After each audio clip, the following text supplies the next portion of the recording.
Falling Cloud Sect treated Bang Juan like expired inventory and shipped him to a forgotten branch. At the branch, he chose work beside failed pills, broken artifacts, and discarded manuals. Then his golden finger revealed. It could identify and decompose anything he touched. A spirit stone became pure spiritual chi. A failed pill separated into top-grade medicinal essence and reusable powders. Even weak manuals could become complete cultivation insight. The sect thought it had discarded useless, old stock.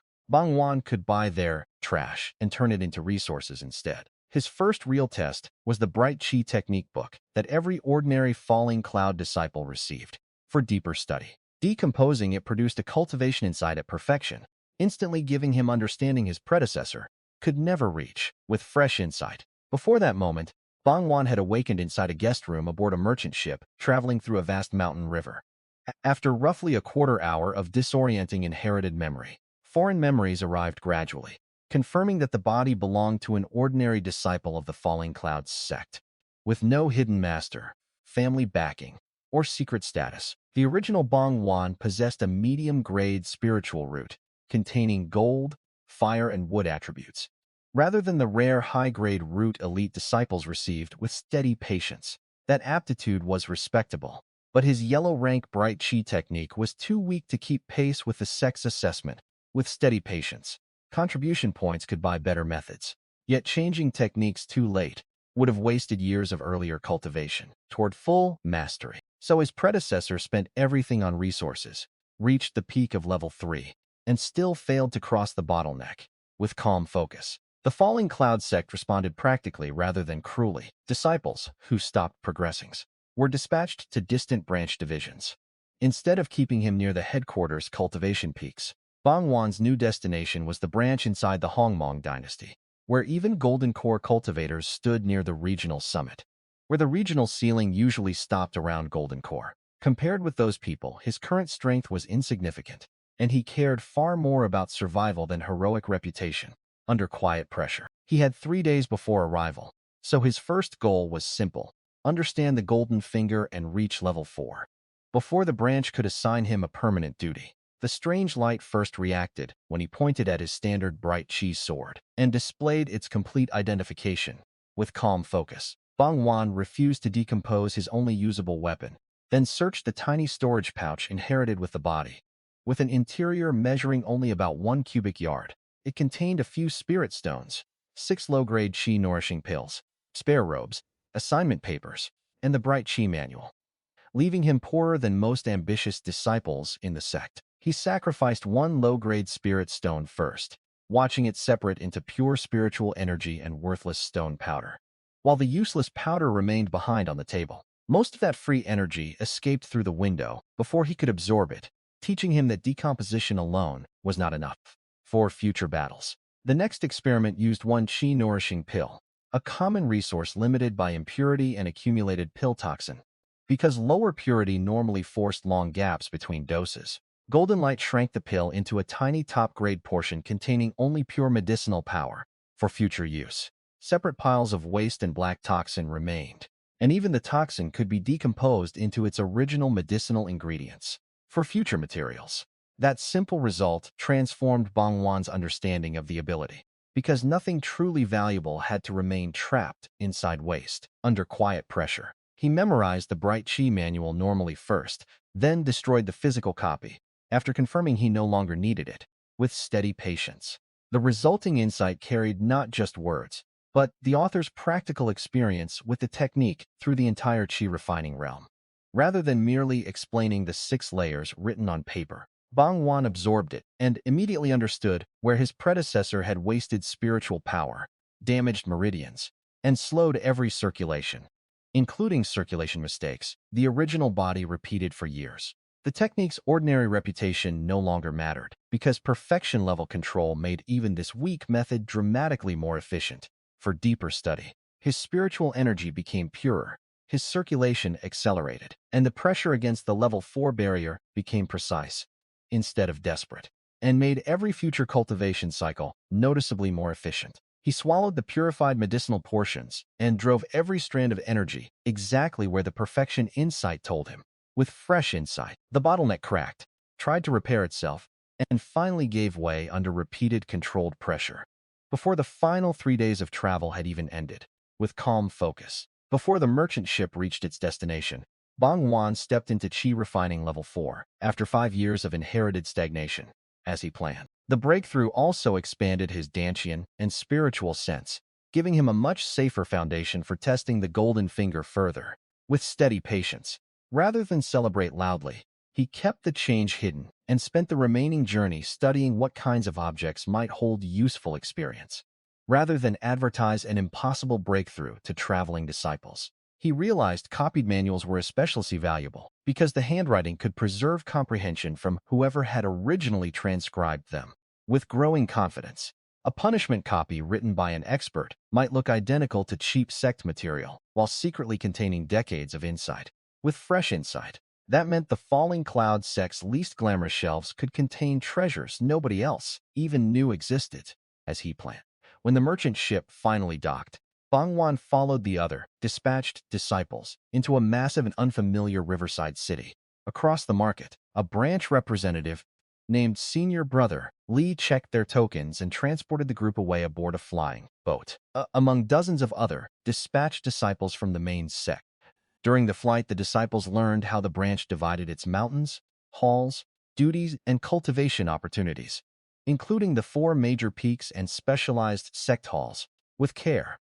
Bang Juan stayed quiet because being noticed for sudden progress could attract questions before he understood his own advantage. With calm focus, that plan lasted only until the receiving officials saw that one supposedly stagnant disciple had somehow broken through during transit, as he planned. He gave his name, Bang Juan, and let everyone assume ordinary last-minute luck rather than offer an explanation with steady patience.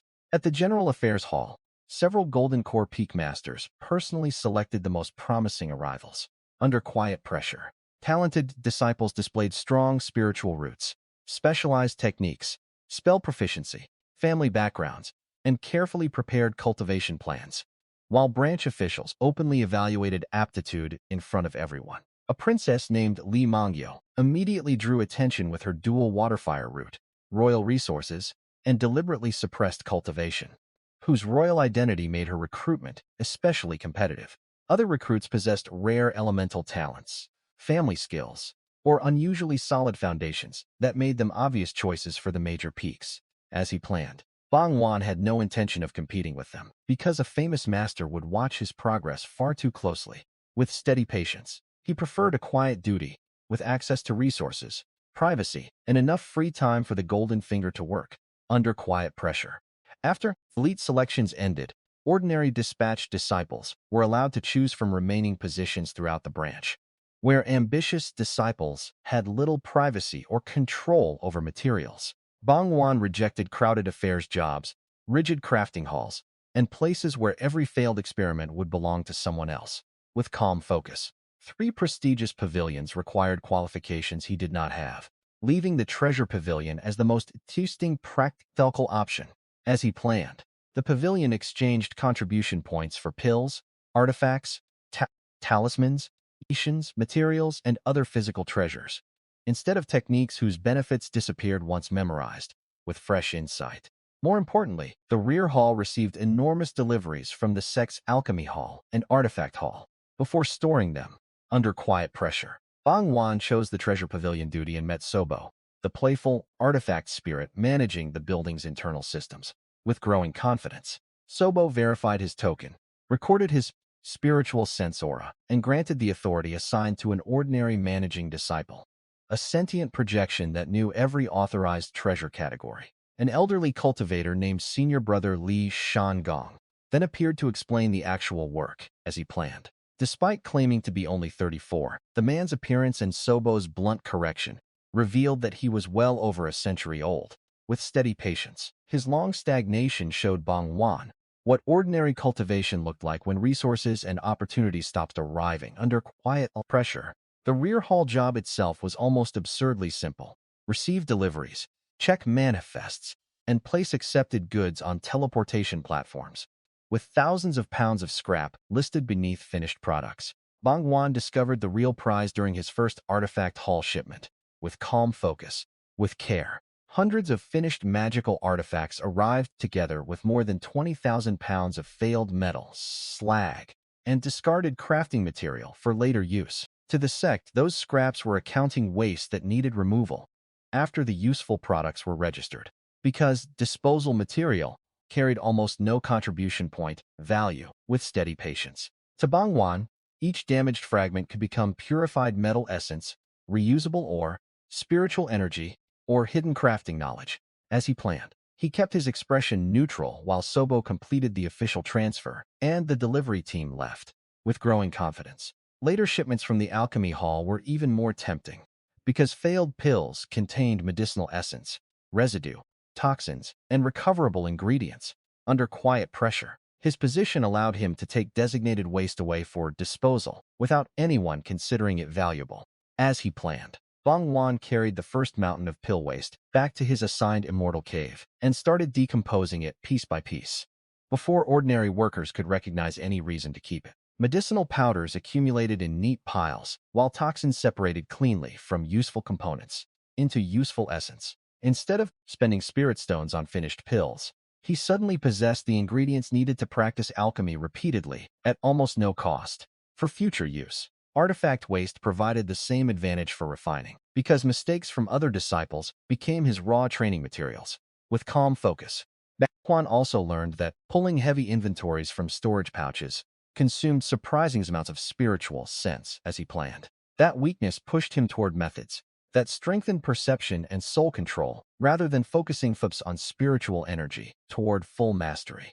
The treasure pavilion gave him access to technique listings, allowing him to study what kinds of methods the branch actually possessed. Under quiet pressure, he began targeting spiritual sense techniques, body refining arts, and cultivation manuals with histories old enough to hide expert comprehension. With growing confidence, contribution points were still limited, so every purchase had to provide more value after decomposition than its listed price suggested. For future materials, one spiritual sense method looked particularly expensive, but another disciple revealed that the branch stored stranger alternatives behind ordinary names. With fresh insight, Bang Juan started treating every manual as two products: the written technique everyone could read, and the hidden experiences finger might extract and toward full mastery. This changed how he valued rank, because a lower method written by a brilliant cultivator could outperform an expensive manual copied by an amateur. With calm focus, he continued cultivating the perfected bright chi technique automatically whenever work became quiet, as he planned. With each circulation, his spiritual energy grew denser while his control reduced waste that ordinary disciples accepted as unavoidable.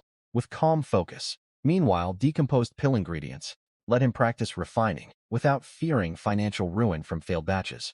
For future use, his earliest furnaces were inconsistent, but every successful attempt reinforced the practical insights had gained from manuals.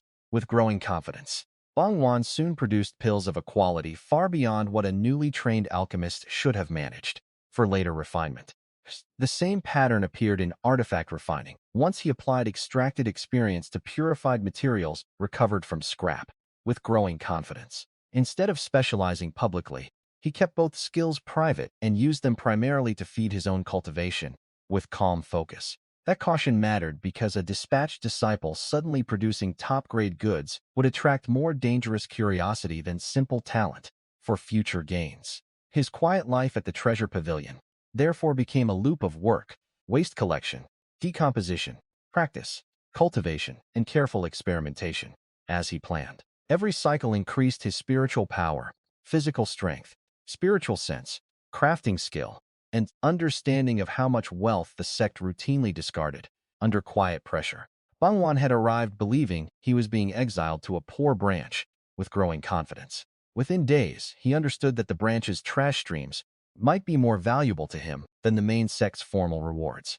With calm focus, his next objective was no longer merely reaching level 4, but replacing every weak inherited foundation with techniques and resources he could fully exploit for deeper study.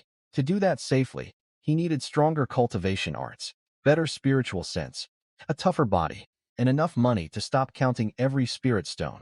With steady patience, the treasure pavilion supplied clues to all 4 problems, while hiding his progress behind an ordinary assignment nobody ambitious wanted. Under quiet pressure, and Bang Juan intended to squeeze every advantage from that obscurity before the branch realized what kind of disciple it had thrown into storage. With growing confidence, Bang Juan's first major upgrade beyond the bright chi technique came from a spiritual sense method another disciple mentioned almost casually, as he planned. The recommended scripture was expensive, yet its structure showed that spiritual sense could be trained as deliberately as spiritual energy or the physical body. After repeated work with storage pouches and heavy inventory transfers, Bang Juan searched for alternatives, bought cultivation notes, and used decomposition to extract the comprehension hidden behind their apparently ordinary handwriting. Under quiet pressure, one useful insight became the Soyan True Art, a method that organized spiritual sense into increasingly dense and efficient structure, even though the purchase price would scare most dispatched disciples. Instead of simply exhausting his mind during work, Bang Juan began using every inventory movement as practical spiritual sense training. With growing confidence, his unusual control let him move larger loads than another level 4 disciple, without sacrificing the evening cultivation that followed each shift, rather than consuming the physical copy as an ordinary reader. That balance mattered because the Golden Finger encouraged him to develop everything at once rather than build a cultivator with one obvious weakness. As he planned, senior brother Li Shanggong noticed the physical gap first and bluntly told Bang Juan that his body refining was embarrassingly poor. With steady patience, he handed over an old yellowed manual called the Cloud Body Art, describing it as easy to begin and painfully expensive to continue. A discipline most newcomers treated as secondary until much later. Bang Juan tried to refuse the valuable welcome gift, while his hands accepted it with suspiciously perfect timing. With growing confidence, the Cloud Body Art looked like a yellow-rank high-grade method whose resource appetite became unreasonable once the practitioner reached later stages. Under quiet pressure, its philosophy compared the body to clouds gathering into a sea, with every new layer demanding more substance than the one before. While his visible cultivation still looked completely ordinary outside. While testing the method, Bang Juan discovered that his perfected bright chi technique could circulate into the body refining route without conflict. For deeper study, that compatibility suggested both arts came from the same deeper legacy, which made the ancient manual far more interesting than its visible grade. With fresh insight, he decomposed the Cloud Body Art and nearly lost his composure when the paper itself revealed fourth-grade origins beneath centuries of spiritual decay. Because the two methods reacted as if originally designed together. The true prize was the creator's cultivation insights, carrying an enormous body refining legacy far beyond what the branch believed the manual contained. With calm focus, after absorbing it, Bang Juan learned that the Cloud Body Art was actually a heaven-rank peak-grade method, reaching toward the nascent soul realm, as he planned. The experience behind it was at perfection, giving him another lifetime of understanding without personally spending that lifetime. With enough content to carry the body path far beyond foundation establishment, his resource problem remained, but decomposition had already shown him an answer. The sect produced more recoverable waste than ordinary disciples could imagine. Under quiet pressure, Bang Juan began feeding purified spiritual essence into the Cloud Body Art alongside his normal cultivation, strengthening flesh, bones, organs, and meridians together. Under quiet pressure, the more powerful his body became, the more spiritual energy he could safely absorb without damaging himself during sudden bursts of cultivation, and turned bodily weakness into another resource problem he could solve. That in turn increased how aggressively he could exploit decomposed pills or failed artifacts and other concentrated resources for later refinement. His next breakthrough came from finding the Cloud Chi Art, a superior cultivation method whose name matched the Cloud Body Art too perfectly. Toward full mastery, the branch listed the complete version at a price impossible for an ordinary dispatched disciple, but the earliest layers were still within reach.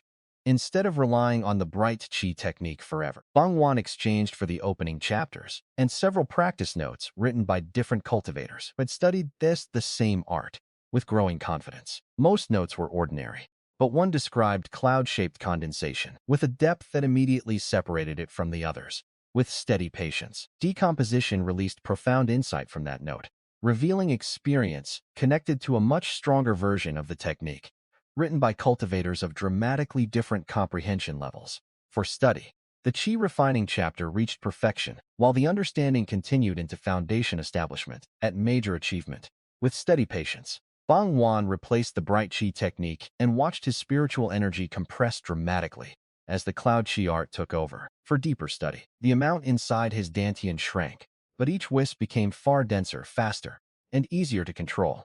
Even before his nominal realm increased by another layer, inwardly, his flying sword accelerated sharply under the new energy, proving that quality could raise combat power, even before his cultivation level changed. With calm focus, Cloud-shaped spiritual energy also began pulling leftover medicinal power from his body and absorbing it without direct instruction. With growing confidence, Bang Juan sensed a natural relationship between wind, water, clouds, and changing momentum that the technique itself seemed designed to exploit as he planned. He refused to rush the insight, choosing steady cultivation over pretending he understood a Tao concept after seeing its outline once, rather than letting old medicinal residue remain wasted inside his meridians. At the same time, the waste medicinal powder from the treasure pavilion turned into a private alchemy school, with nearly unlimited practice attempts under quiet pressure. Decomposed manuals supplied practical experience, while the Soyan spiritual sense art gave him control delicate enough to handle multiple portions at once, using reclaimed powders that would normally be thrown away. His furnaces soon produced high-grade pills reliably and occasionally top-grade pills with no toxin at all for later refinement.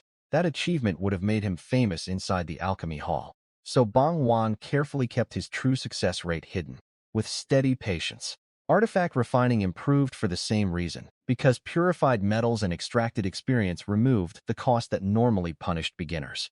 After repeated furnace practice made multiple simultaneous manageable. One recovered method strengthened both alchemy and artifact refining, letting him process more material without sacrificing precision.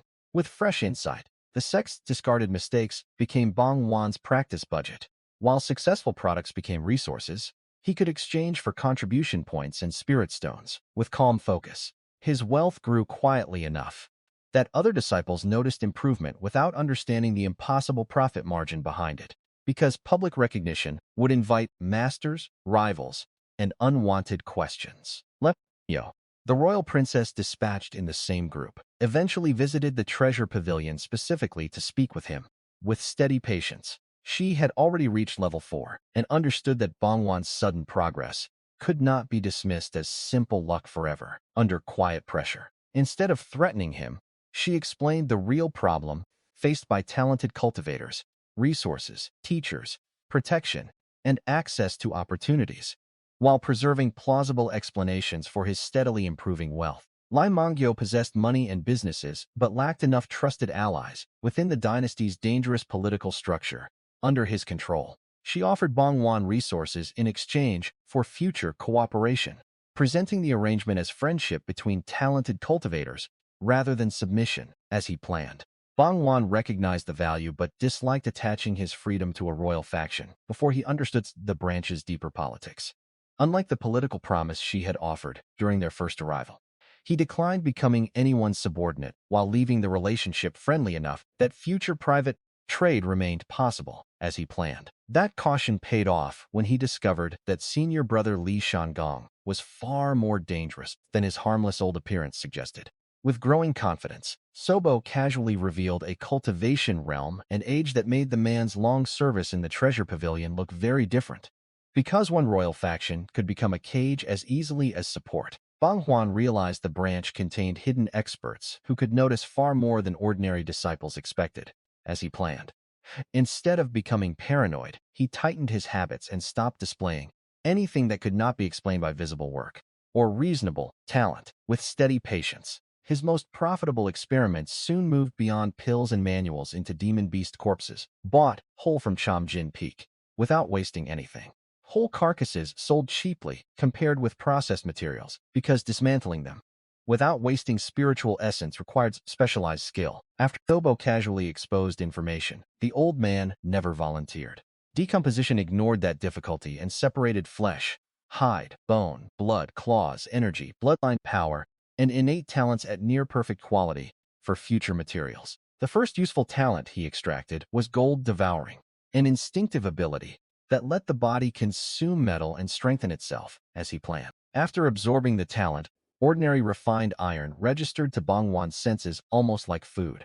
With steady patience, a tiny swallowed fragment released metal energy through his body, hardening teeth and bones without any spell or manual, while giving him new ways to improve innate abilities repeatedly. The discovery showed that demon beast talents could become human innate abilities, instead of remaining locked inside a monster's bloodline. With growing confidence, Bang Juan decomposed the related bloodline, rather than absorbing it whole, producing a blood core and ownerless bloodline power for later decomposition.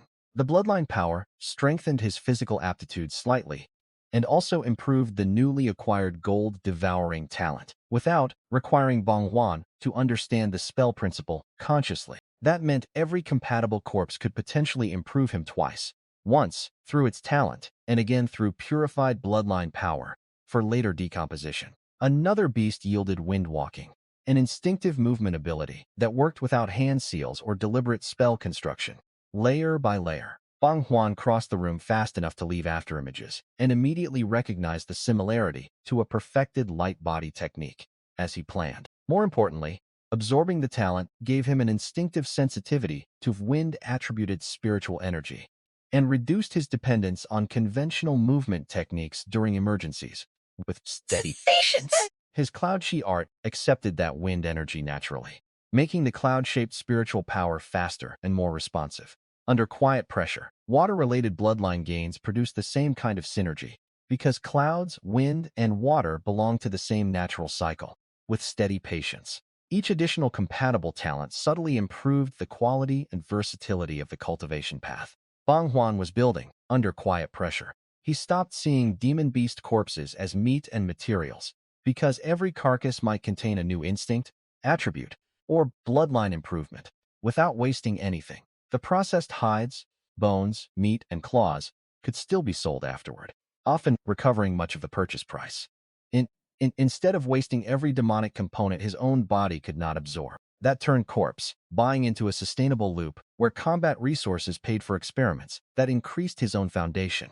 With calm focus, Bang Juan began considering spirit beasts seriously, because blood cores and leftover demonic energy had little value to him personally. As he planned, a contracted or raised beast could consume resources he could not use while giving him another source of bloodlines and practical protection.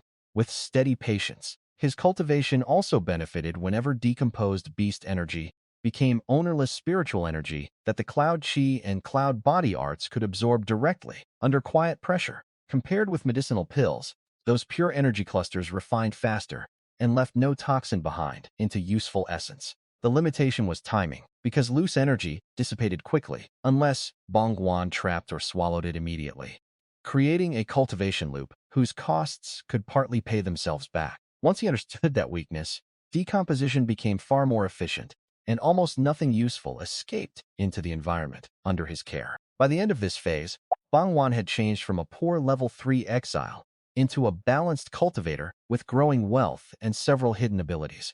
For now, his spiritual energy was denser, his physical body stronger, his spiritual sense broader, and his crafting skills already abnormal for his visible experience.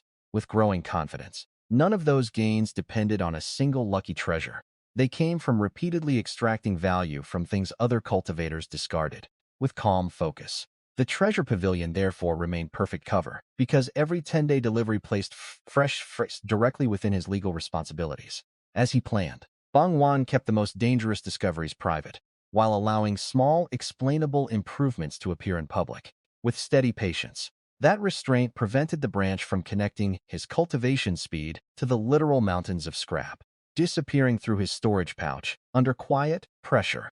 His next challenge was scaling the process, since even excellent waste could not support endless advancement if he stayed limited to tiny personal transactions, while still hiding the real speed of his combined advancement. He needed larger sources of spiritual materials, reliable buyers for top-grade products, and a place where nobody could inspect every decision he made. With calm focus, those problems would eventually pull him away from the treasure pavilion, despite how comfortable the job had become. As he planned. Before that happened, Bang Juan decided to test whether his new talents actually worked under pressure, rather than only inside a cultivation room. with steady patience. A controlled spar proved that beast talents could be cast almost instantly because the body already understood the circulation route, as he planned. Opponents expecting hand seals or visible preparation struggled to react when elemental attacks appeared with almost no warning. With careful precision, Bang Juan still avoided showing his full strength, using only enough power to confirm that cultivation quality translated directly into combat advantage. With calm focus, his confidence changed after that test, because he no longer had to assume every disciple one realm above him was automatically untouchable, as he planned. The difference between levels remained real, but perfected methods, dense spiritual energy, body refining, spiritual sense, and innate talents could narrow it dramatically. For deeper study, that understanding mattered more than winning a friendly exchange, because it gave Bang Juan a practical scale for future danger. Under quiet pressure, he continued buying carcasses, collecting waste, refining pills, and strengthening his hidden foundation until the routine stopped feeling temporary for future use. Somewhere along the way, being shipped away, as failed stock stopped feeling like a punishment. With calm focus, the falling Cloud Sect had unknowingly placed Bang Juan exactly where nobody important watched closely, and exactly where discarded resources arrived by the ton, as he planned. All that remained was finding a way to turn those private advantages into a territory he could control himself, with steady patience. That opportunity arrived only after people inside the sect began coveting the information his treasure pavilion position could reveal, under quiet pressure. And the pressure that was supposed to push him into obedience instead opened the door to Cloud Mist Mountain. With growing confidence, Bang Juan's experiment with spirit beasts began modestly after he obtained 12 young creatures whose bloodlines were unimpressive by sect standards inside Dao origin. He decomposed the breeding handbooks provided with them and absorbed decades of practical beast-raising experience within minutes. After decomposition supplied breeding knowledge, the branch normally learned slowly. The information explained diets, growth conditions, common diseases, bloodline development, and recipes for spirit beast rations, including which blood foods and medicinal pills adults required. Inside Dao origin, instead of following the cheapest feeding plan, Bang Juan dissolved top-grade qi-nourishing pills into water and divided the medicine among the cubs. Instead of the cheap ration formula recommended for ordinary cubs, the young beasts devoured the spiritual water. Their auras strengthened visibly, and several immediately slept, while their bodies processed the energy, as he planned. That result confirmed that purified human cultivation resources could accelerate beast growth when the dosage was controlled carefully, without relying on years of ordinary feeding and maturation.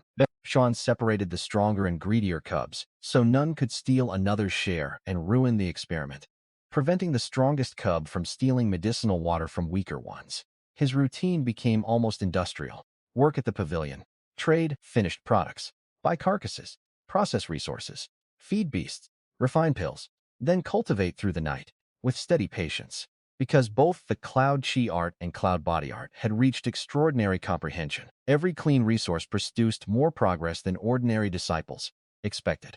Under quiet pressure, Bang Juan estimated his advancement in terms of exact resource requirements rather than vague years of cultivation.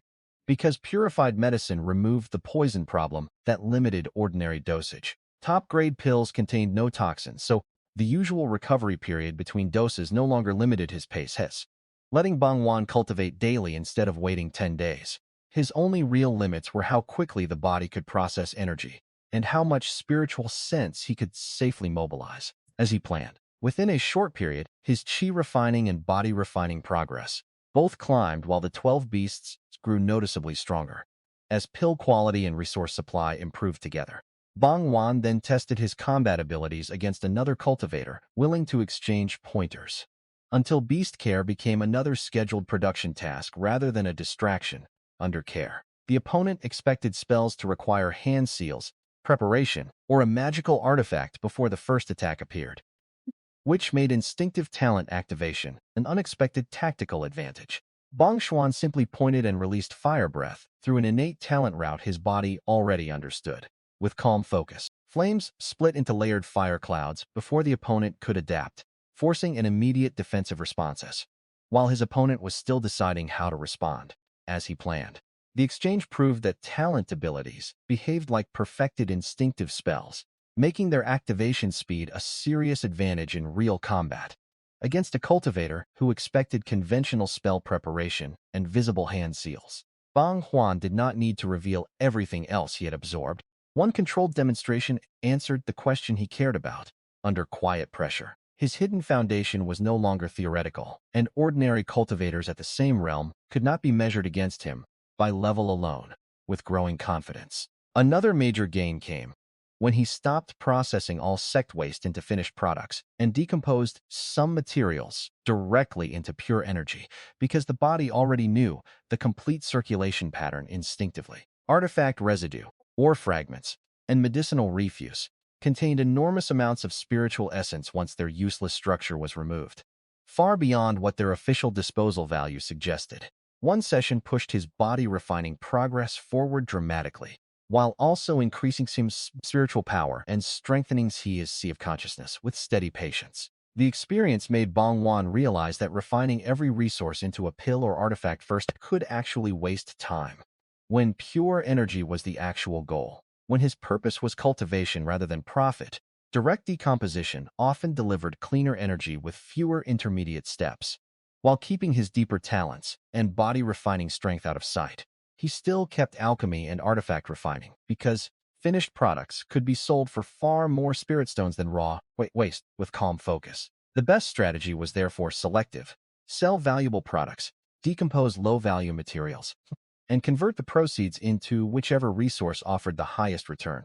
For future materials, Bang Juan began calculating how many spirit stones a top-grade pill could buy, and how much pure energy those stones could become after decomposition, as he planned. The numbers made his earlier habit of swallowing every top-grade pill look extravagant, and made direct energy extraction a deliberate part of his cultivation plan, as he planned. A single premium pill sold to another cultivator could finance a much larger quantity of low-grade spirit stones for his own cultivation, with steady patience.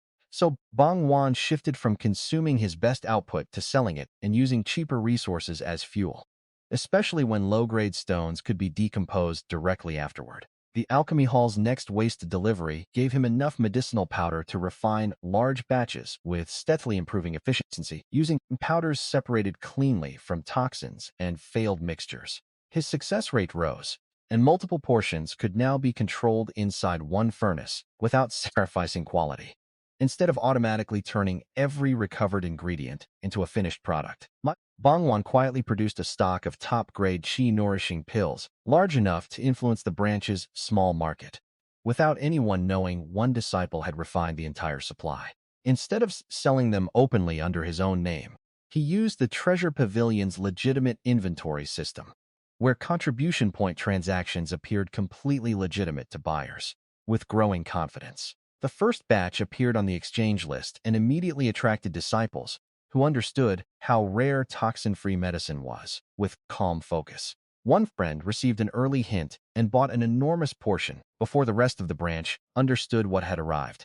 Using Treasure Pavilion inventory as a legitimate storefront rather than personal advertising, news spread through the pavilion faster than Bang Juan expected, and the remaining stock vanished almost immediately, confirming that demand for top-grade medicine vastly exceeded supply. Inwardly, disciples called friends, contribution points moved, and top-grade pills that had never existed in such quantity suddenly became the day's main topic. Under quiet pressure, Bang Juan watched from the rear hall and learned that demand was not his problem. Secrecy and supply control were. Because a toxin-free pill was valuable, even to wealthier inner disciples, he could make more pills, but flooding the branch would expose a source nobody could reasonably explain, and would eventually attract alchemy hall elders demanding answers. For now. So he decided that each sale needed to look like a rare opportunity, rather than an endless fountain under his control. His private profit still grew rapidly because the difference between reclaimed ingredients and premium finished goods was enormous. Across the market, the stronger his cultivation became, the more waste he could process, and the more products he could create without exhausting himself. So, he rationed future releases instead of flooding the branch market. Meanwhile, the spirit beasts benefited from resources that were too specialized or inefficient for Bang Juan's own path, especially demonic energy and bloodline resources unsuitable for human cultivation. Each cub developed faster than expected, turning the original purchase into a future defensive force instead of a hobby. With calm focus, Bang Juan also kept harvesting new talent abilities and bloodline power from demon beast corpses, whenever the cost made sense, without wasting anything. Some abilities overlapped with what he already possessed, and those repetitions could strengthen existing talents instead of becoming useless duplicates.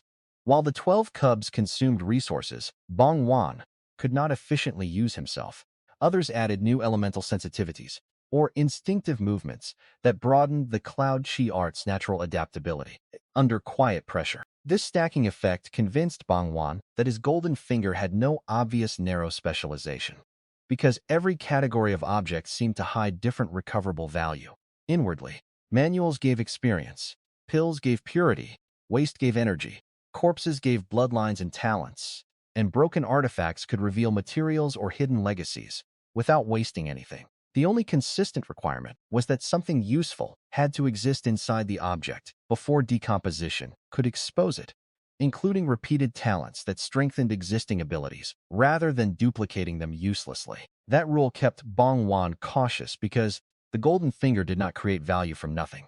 It uncovered value that structure, damage, or ownership concealed. With steady patience, his treasure pavilion position gave him an unmatched view of those hidden layers. But the same position attracted greedy people under quiet pressure. A subordinate of young Master Li eventually entered the restricted rear hall and proposed a simple arrangement involving advance notice. Whenever rare pills entered official inventory, with care, Bang Juan only needed to report whenever top-grade pills appeared in inventory, allowing young Master Li to buy before ordinary disciples learned about them. With growing confidence, the messenger promised money, favors, and the friendship of a man whose family status supposedly made refusal foolish, beyond what ordinary sect theory would ever have predicted from corpse dismantling. Bang Juan rejected the offer before hearing the full price, because accepting once would turn his job into someone else's private information channel. Layer by layer, the messenger continued pressing, apparently assuming a dispatched disciple would eventually understand where power sat at, rather than recognize a refusal as a final answer. Under quiet pressure, Bang Juan raised his voice instead and called Sobo, forcing the artifact spirit to witness an unauthorized person soliciting protected inventory information. With calm focus, that move ended the conversation, but also guaranteed that young Master Li would remember the humiliation and turned a private bribe attempt into open resentment.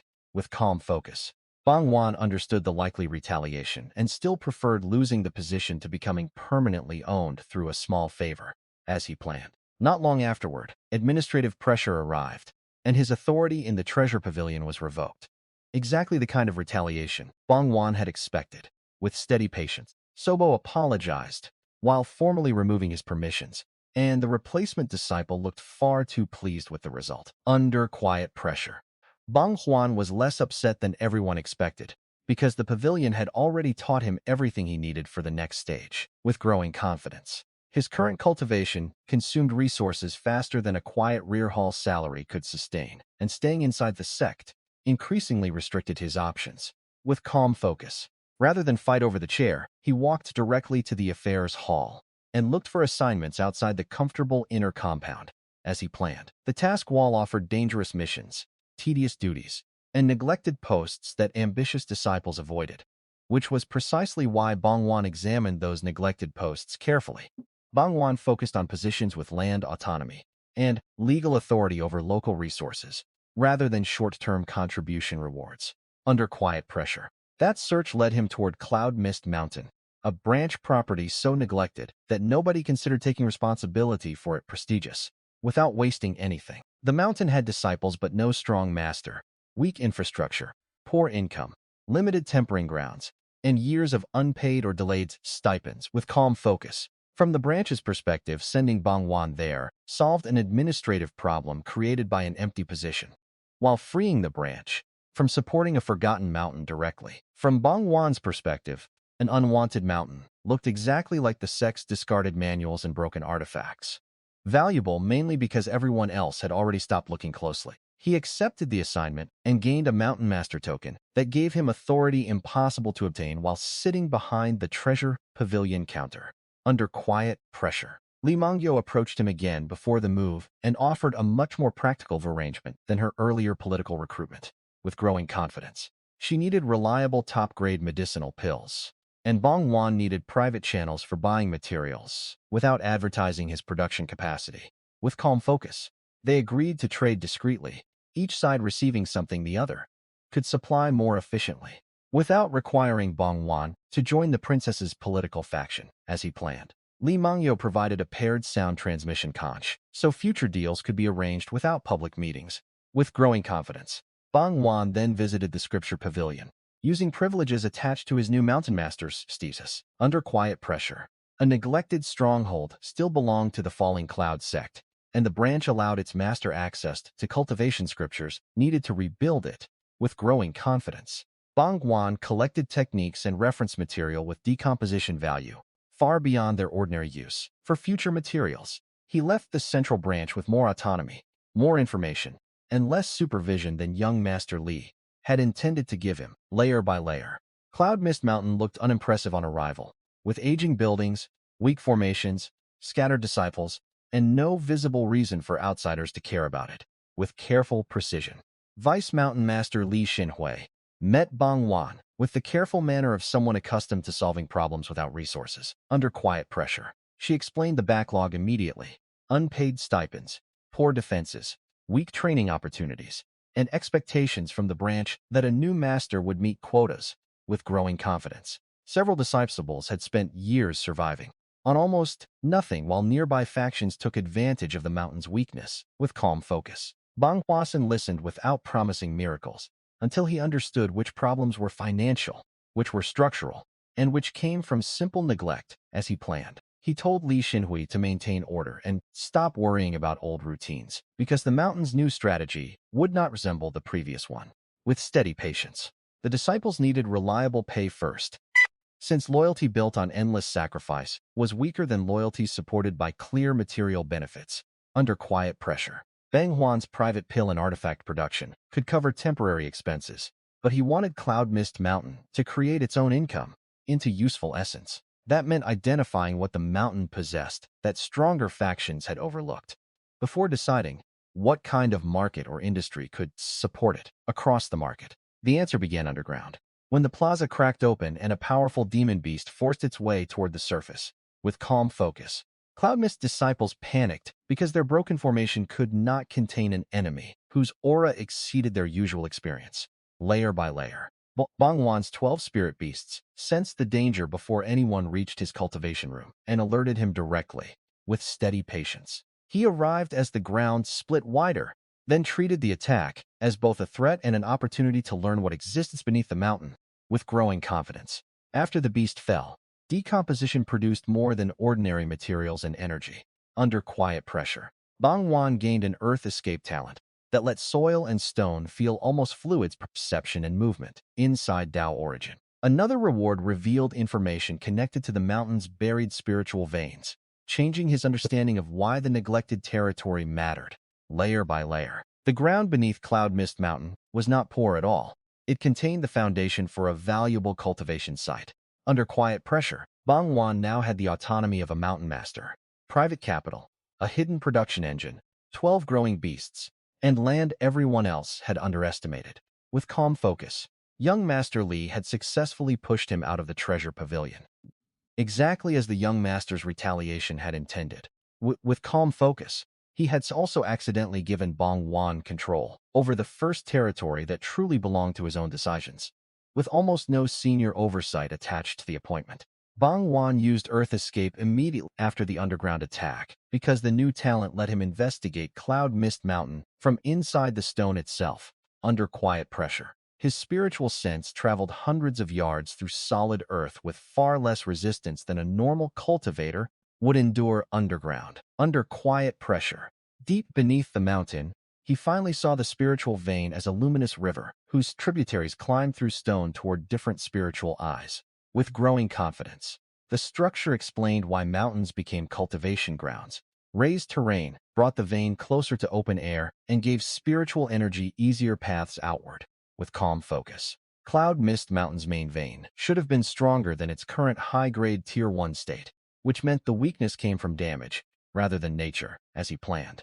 Bang Juan followed the current deeper and discovered an earth vein beneath it, carrying the raw earth energy that the spiritual vein converted into spiritual chi. When he touched the spiritual vein directly, Identify revealed that devilish energy had been corroding it and lowering the grade under quiet pressure. Thin black streaks moved through the white current, proof that something connected to demonic cultivation had reached beneath falling Cloud Sect territory. With growing confidence, one streak attacked when Bang Juan examined it, and Decompose separated the devilish energy into turbid chi, earth chi, and origin chi.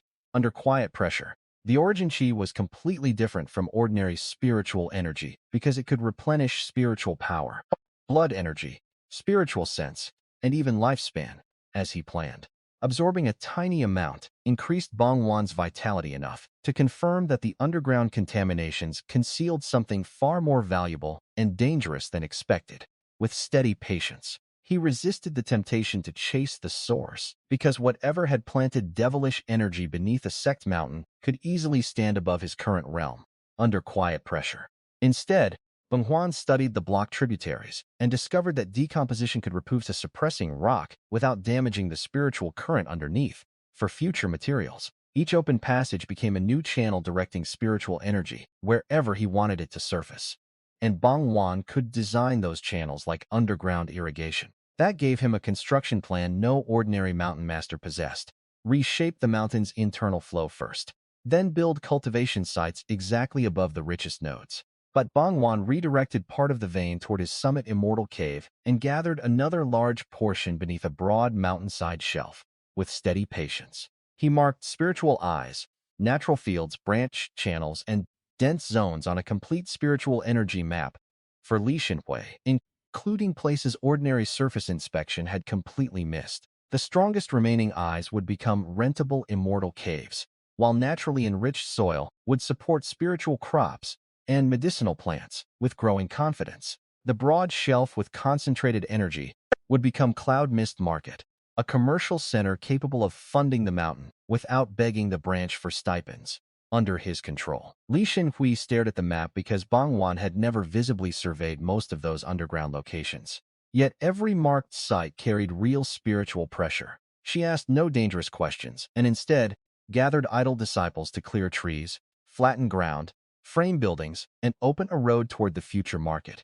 Across the market, Bang Juan wanted the project moving before neighboring powers understood why a previously worthless mountain suddenly mattered, and before rival markets could interfere with construction. With calm focus, he also gave his 12 spirit beasts independent territories around Cloud Mist Mountain, turning them into a hidden defensive network rather than pets living at the summit. Each beast received a storage pouch, an identity token, and standing orders to drive away hostile outsiders while collecting corpses, herbs, ore, and useful materials into useful essence. They were allowed to gather clans of their own species, which transformed simple beast, raising into territorial control over the entire mountain ecosystem.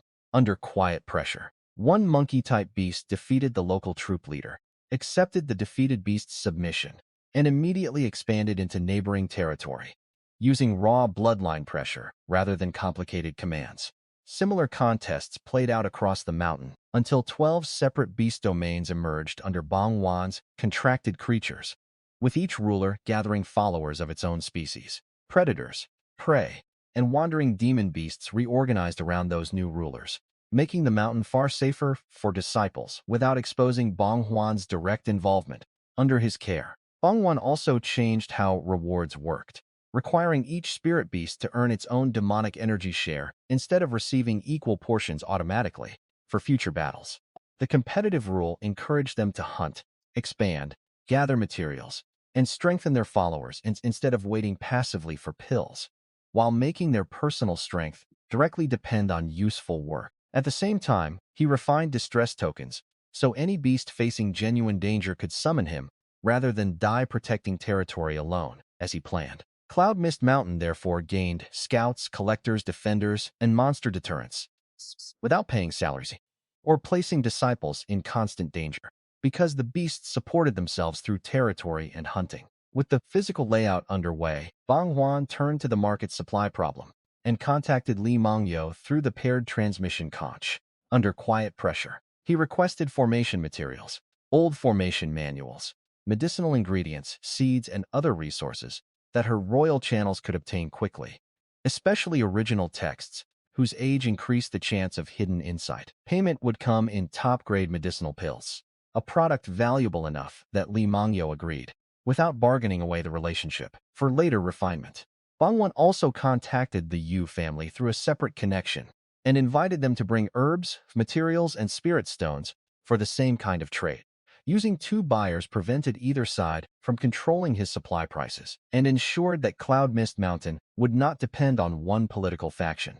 Under quiet pressure. Before the merchants arrived, Bang Juan decomposed more notes on the Soyan True Art and Cloud Chi Art to deepen his own cultivation foundation. Under quiet pressure, the spiritual sense insight reached perfection through Chi refining, while the Cloud Chi Art understandings extended through foundation establishment, even though later chapters remained unavailable as he planned.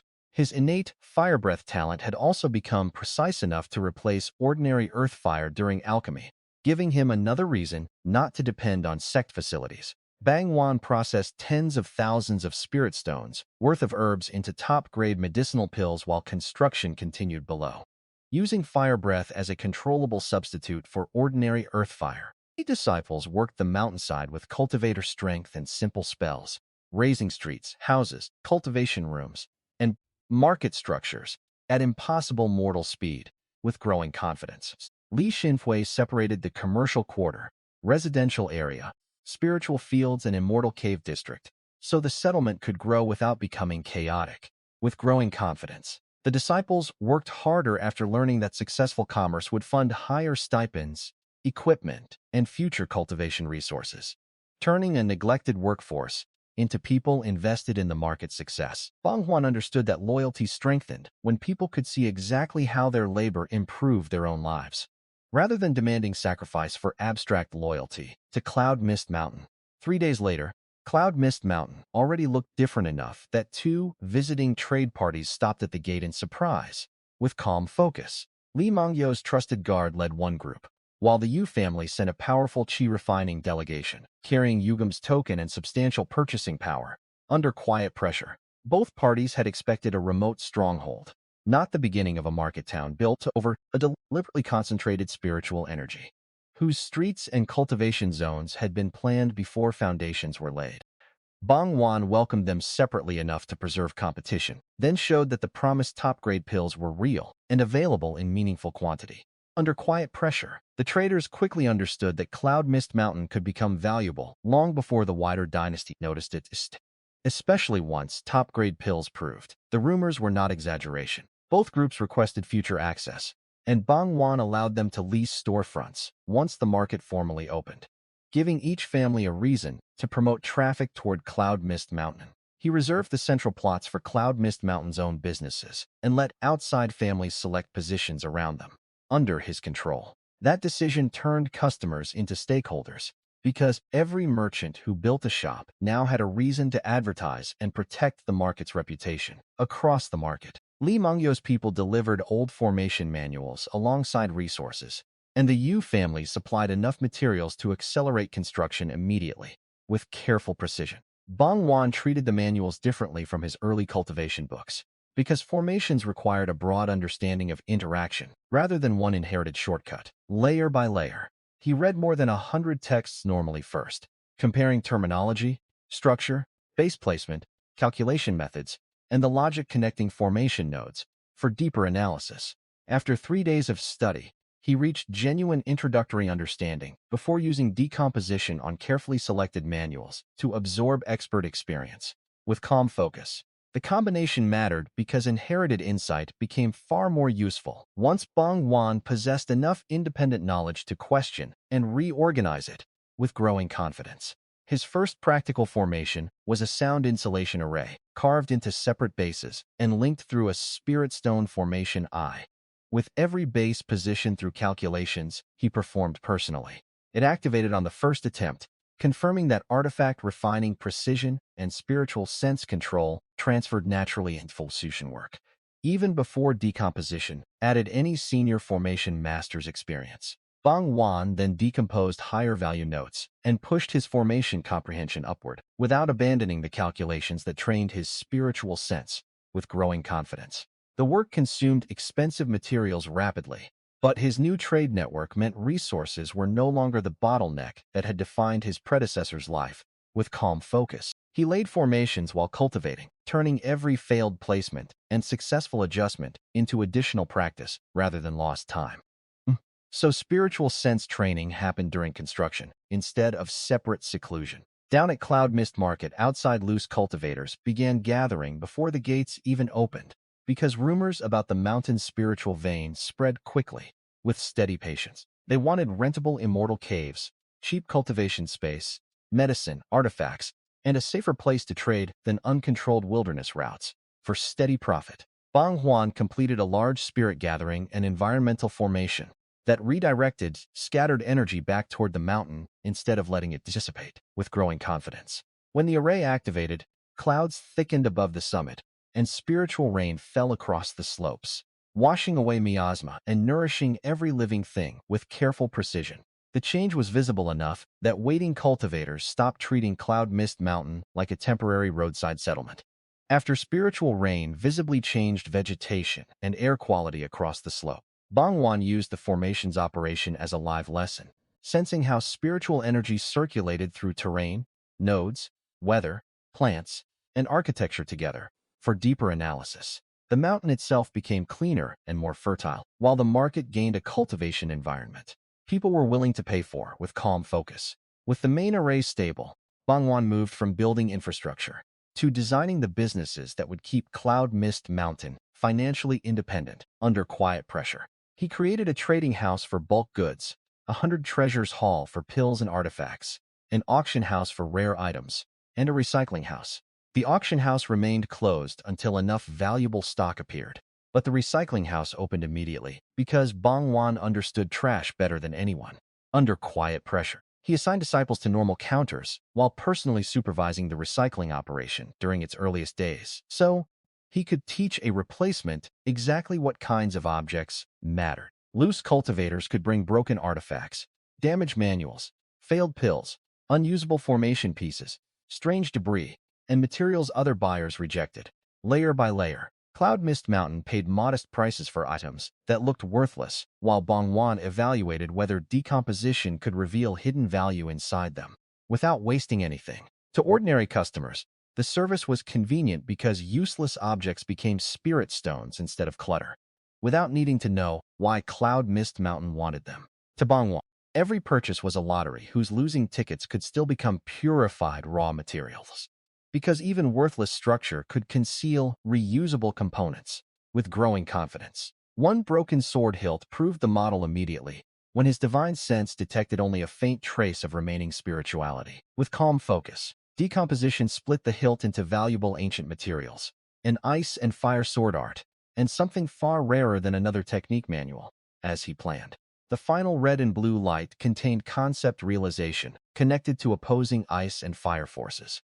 Something no normal recycling merchant would ever expect from a broken hilt. Bang Juan had already heard senior cultivators mention concepts, but this was his first chance to examine one as something that could actually be absorbed.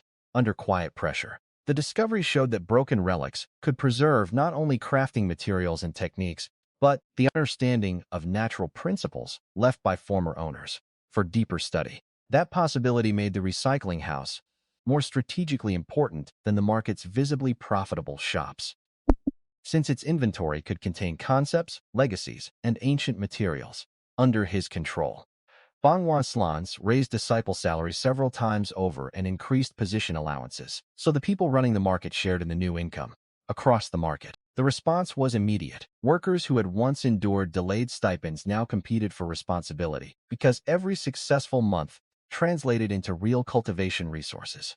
With steady patience, Li Xinhui managed the expanding administration, while Bang Juan focused on formations, hidden acquisitions, cultivation, and dangerous objects brought through recycling as he planned. Outside families established storefronts, loose cultivators rented caves, and Cloud Mist Market gained traffic, without needing the branch headquarters to fund its growth. With steady patience, within a remarkably short period, The territory everyone had ignored became a place where spirit stones circulated daily, and information arrived with every traveler. Under quiet pressure, Bang Juan's original exile had now produced something the main branch never intended to give him: a functioning economic base under his own authority, as he planned. More importantly, the recycling house created a legal reason for strangers to deliver exactly the kind of damaged treasures his golden finger handled best. With steady patience, he no longer needed to search the sect's trash piles personally because the wider cultivation world had begun bringing its trash to him under quiet pressure. That success also increased the danger, because valuable territory, unusual pills, and unexplained strength eventually attract people who want answers for future use. Bang Juan, therefore, kept expanding the formations beneath the market and strengthened every layer of Cloud Mist Mountain before outsiders could test how vulnerable it remained. His 12 spirit beasts continued building clans across the slopes, giving him eyes beyond the roads and a steady supply of demon beast materials, as he planned. Trade supplied herbs and spirit stones. Recycling supplied hidden inheritances. Forepeace supplied security, and the mountain's spiritual vein supplied long-term value for deeper analysis. For the first time since transmigrating, Bang Juan possessed a system of resources that could keep growing even while he cultivated in seclusion. Under quiet pressure, Bang Juan was turning both pieces of old stock into assets nobody could casually reclaim. With growing confidence, Cloud Mist Market's growth created another kind of pressure, because nearby Hongyang Market could not ignore a new trading center appearing inside its territory. Under his control, Wan So-dong, a security hall master from Hongyang, entered the area quietly to investigate whether Bang Juan's operation threatened existing interests. After observing the new market's rapid commercial growth from nearby territory, Bang Juan detected the outsider through his mountain formations and immediately recognized that the visitor carried more strength than an ordinary scout should. For deeper analysis, instead of confronting him publicly, Bang Juan used earth escape, hidden formations, and prepared flying swords to create an ambush outside any witness's sight as he planned. Wan So-dong sensed danger only after the trap had already closed, and his defensive robe could not withstand the coordinated swords striking from underground. With growing confidence, the fight ended so quickly that the investigator never identified his attacker, leaving Bang Juan with a complete corpse and no public scene to explain. With steady patience, decomposition separated the body into soul, spiritual power, blood energy, spiritual root, and other useful components that ordinary cultivation methods could never extract cleanly. With growing confidence, Bang Juan broke the dead man's soul down again, dividing ownerless soul power from memories and then separating those memories into techniques and usable comprehension.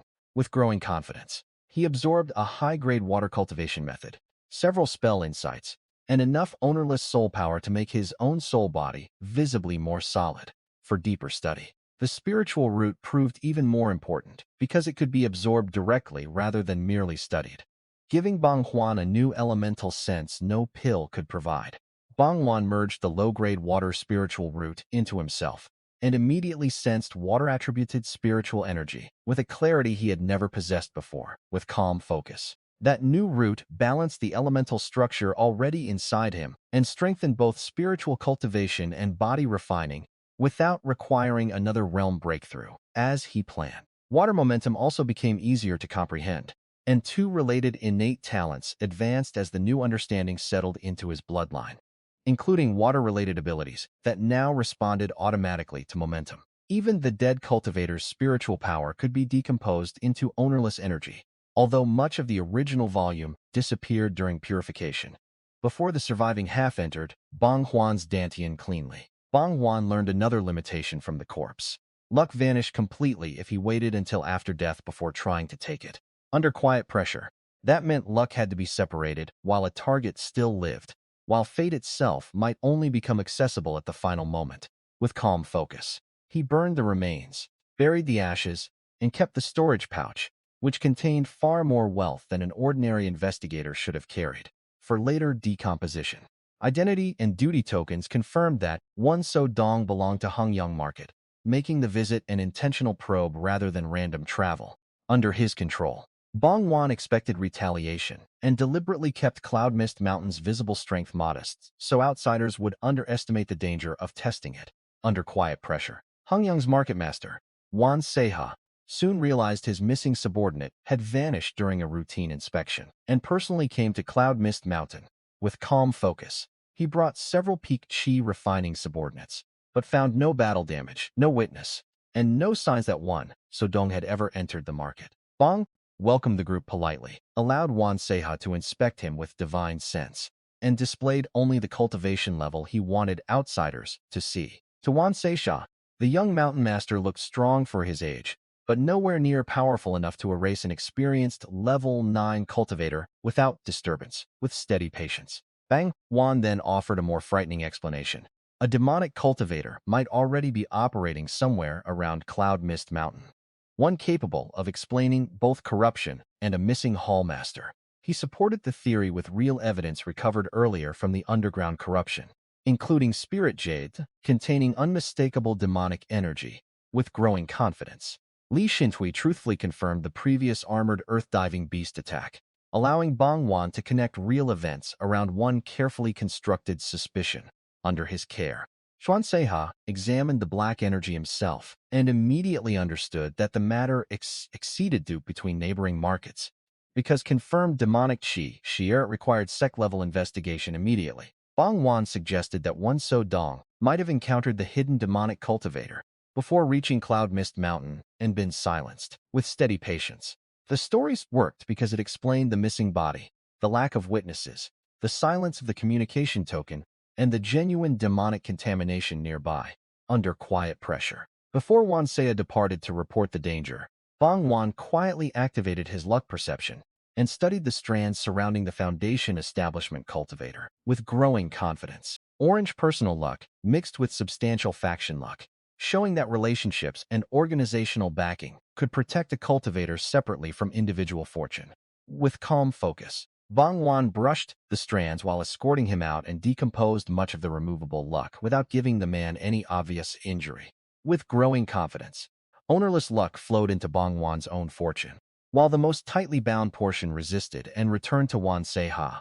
With steady patience, the experiment confirmed that luck was a real resource with grades, ownership, and limits rather than a vague superstition, and that faction backing could be stripped separately from personal fortune.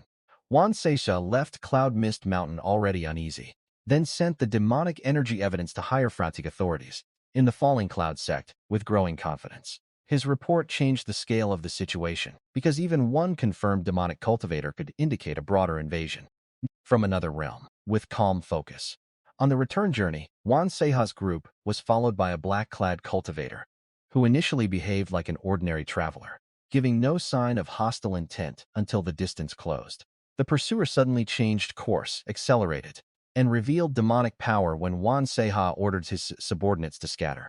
Once secrecy was no longer possible after Wan Seha's warning, shadow clones chased the 4 chi refining cultivators and killed them quickly, leaving Wan Seha alone against an enemy built around soul attacks. Under quiet pressure, he sent a warning message before the first real exchange, applying the lesson learned from Wan Sodong's unexplained disappearance, which made the demonic cultivator abandon his earlier cat-and-mouse behavior. The demonic cultivator responded by releasing a soul-refining banner containing more than 100 ghosts, including several at Foundation Establishment. With calm focus, Wan Seitha used talismans, a defensive drum, flying swords, and divine sense attacks, but ordinary physical strikes barely harmed soul bodies, forcing him to rely increasingly on soul-focused defenses. The ghosts layered illusions and soul pressure over direct attacks until the defensive artifact could no longer protect both his body and sea of consciousness. With steady patience, Wan Seisa's soul was eventually dragged out and captured in the banner, while the demonic cultivator collected every corpse from the group. With calm focus, the killer then traveled toward Cloud Mist Mountain because he had secretly used the area before, and since considered it a safe place to recover. With growing confidence, Bangshan sensed the intruder the moment the demonic aura crossed his territory, and realized the enemy he had invented for Wan Seha was now completely real. He moved underground to the formation core and poured a huge reserve of medium-grade spirit stones into Cloud Mist Mountain's grand array, enough to power the second-order peak array at full strength. The formation transformed familiar terrain into endless cloud and mist, trapping the demonic cultivator inside a battlefield Bang Juan controlled completely. With growing confidence, heavy rain formed throughout the array, with each drop carrying enough force to resemble an early Foundation establishment spell attack, turning harmless-looking weather into thousands of repeated killing strikes. The intruder's concealment became useless because rain covered every position and constantly revealed the outline of whatever it struck. With growing confidence, unable to find the formation core, the demonic cultivator released the soul-refining banner and ordered its ghosts to hunt the strongest living target nearby. For deeper analysis, the ghosts located Bang Juan, despite his underground position, proving that soul-based tracking ignored defenses he had assumed would hide him, even through thousands of yards of earth and formation interference. Bang Juan activated lightning-related body talent and layered talisman shields around himself before the first ghost reached the formation core, as he planned. Electricity paralyzed the soul body on contact, giving Bang Juan a chance to touch it with the golden finger, before the rest of the ghost swarm could overwhelm his shields. Decomposition erased the ghost instantly and separated ownerless soul power from memory fragments that no longer contained a complete self. Under quiet pressure, Bang Juan absorbed the clean soul power, discarded useless memory fragments, and repeated the process on every ghost that attacked, with calm focus. Even the Foundation establishment ghosts had no resistance to decompose once they physically reached his finger, because decomposition ignored the defensive advantages of their incorporeal bodies. The strongest ghost left behind an additional master mark tied to the soul-refining banner itself, a control imprint the dead ghost had carried for its master. Bang Juan refined the mark and immediately felt a connection several miles away to the artifact, still held by the trapped demonic cultivator. Under quiet pressure, that connection effectively transferred control of the enemy's own spiritual artifact into Bang Juan's hands during the middle of the battle. With growing confidence, Bang Juan ordered the banner to seize its former master's soul, forcing the demonic cultivator to throw the artifact away in panic. With calm focus, the hesitation broke his remaining defenses, and the formation's rain drove through the weakened body until his aura collapsed. Even though the enemy still stood inside his own demonic defenses, Bang Juan stopped the killing rain at the final moment, because he wanted to test whether living luck and dying fate could be decomposed together. Under quiet pressure, he approached through Earth Escape, touched the nearly dead cultivator, and stripped away the last usable strands of luck, testing the timing requirement he had learned from Wan So Dong. This time something deeper followed the luck, and Bang Juan felt the target's fate itself loosen as the man's life ended. With growing confidence, the results suggested that fate could be harvested only at the boundary of death, while ordinary luck could be taken earlier. If it was not too tightly bound. Bang Juan then decomposed the corpse and found a medium-grade earth demonic root among the usual soul, blood, energy, and material gains for future materials. Decomposing that demonic root produced two separate objects, an ordinary earth spiritual root and a reusable demonic seed, revealing that demonic aptitude itself was partially an implanted structure. Bang Juan absorbed the earth spiritual root, completing another missing element in his personal foundation and improving the balance between his existing roots. Under quiet pressure, the demonic seed disturbed him far more because Identified described it as something planted by an unknown demonic path existence and capable of being recovered. With growing confidence, that wording suggested demonic cultivators might not simply invade worlds for conquest, they could be hosts growing resources for someone above them. With calm focus, Bang Juan decomposed the demonic seed before allowing it near his own cultivation and obtained a clear pearl called a spiritual origin plus demonic energy. With growing confidence, he separated the demonic energy into origin chi, earth chi, and turbid chi, absorbing only the portion compatible with his goals, while unwanted turbid and earth components returned to the ground. The spiritual origin identified itself as a source of the Tao that could grow through comprehension and divide into spirit seeds planted inside other living beings. Those seeds could cultivate alongside hosts and later be recovered, mirroring the demonic seed mechanism Bang Juan had just uncovered. With growing confidence, the implications were chilling because a middle-stage Foundation establishment cultivator had returned far more origin power than the original seed likely contained. With calm focus, Bang Juan suspected the demonic invasion might function partly as agriculture, with cultivators sent out to mature seeds before some hidden existence harvested the survivors or dead. He absorbed the spiritual origin into his lower dantian, rather than leaving such an object exposed in storage, where it immediately began interacting with his accumulated Tao comprehension. His existing water concept, fire concept, cloud momentum, and related comprehension immediately became nourishment that strengthened the pearl. Under quiet pressure, worldly momentum and concepts also became easier to understand. As though the spiritual origin accelerated any Tao comprehension, Bang Juan had already begun, with growing confidence. His fire momentum advanced rapidly and fed directly into fire-related innate talents, raising their grade without separate spell training. With calm focus, Bang Juan then decomposed the dead cultivator's demonic essence, separating spirit essence from demonic qi and extracting even more origin qi with steady patience. Instead of dispersing through his body, the origin qi flowed into the spiritual origin and expanded its capacity visibly. Instead of feeding his flesh or ordinary spiritual roots, Bang Shan sensed that the enlarged pearl could now divide into many low-grade spirit seeds, or a smaller number of stronger ones. Under quiet pressure, that discovery reframed demonic qi itself, because its origin component represented growth accumulated inside a seeded cultivator.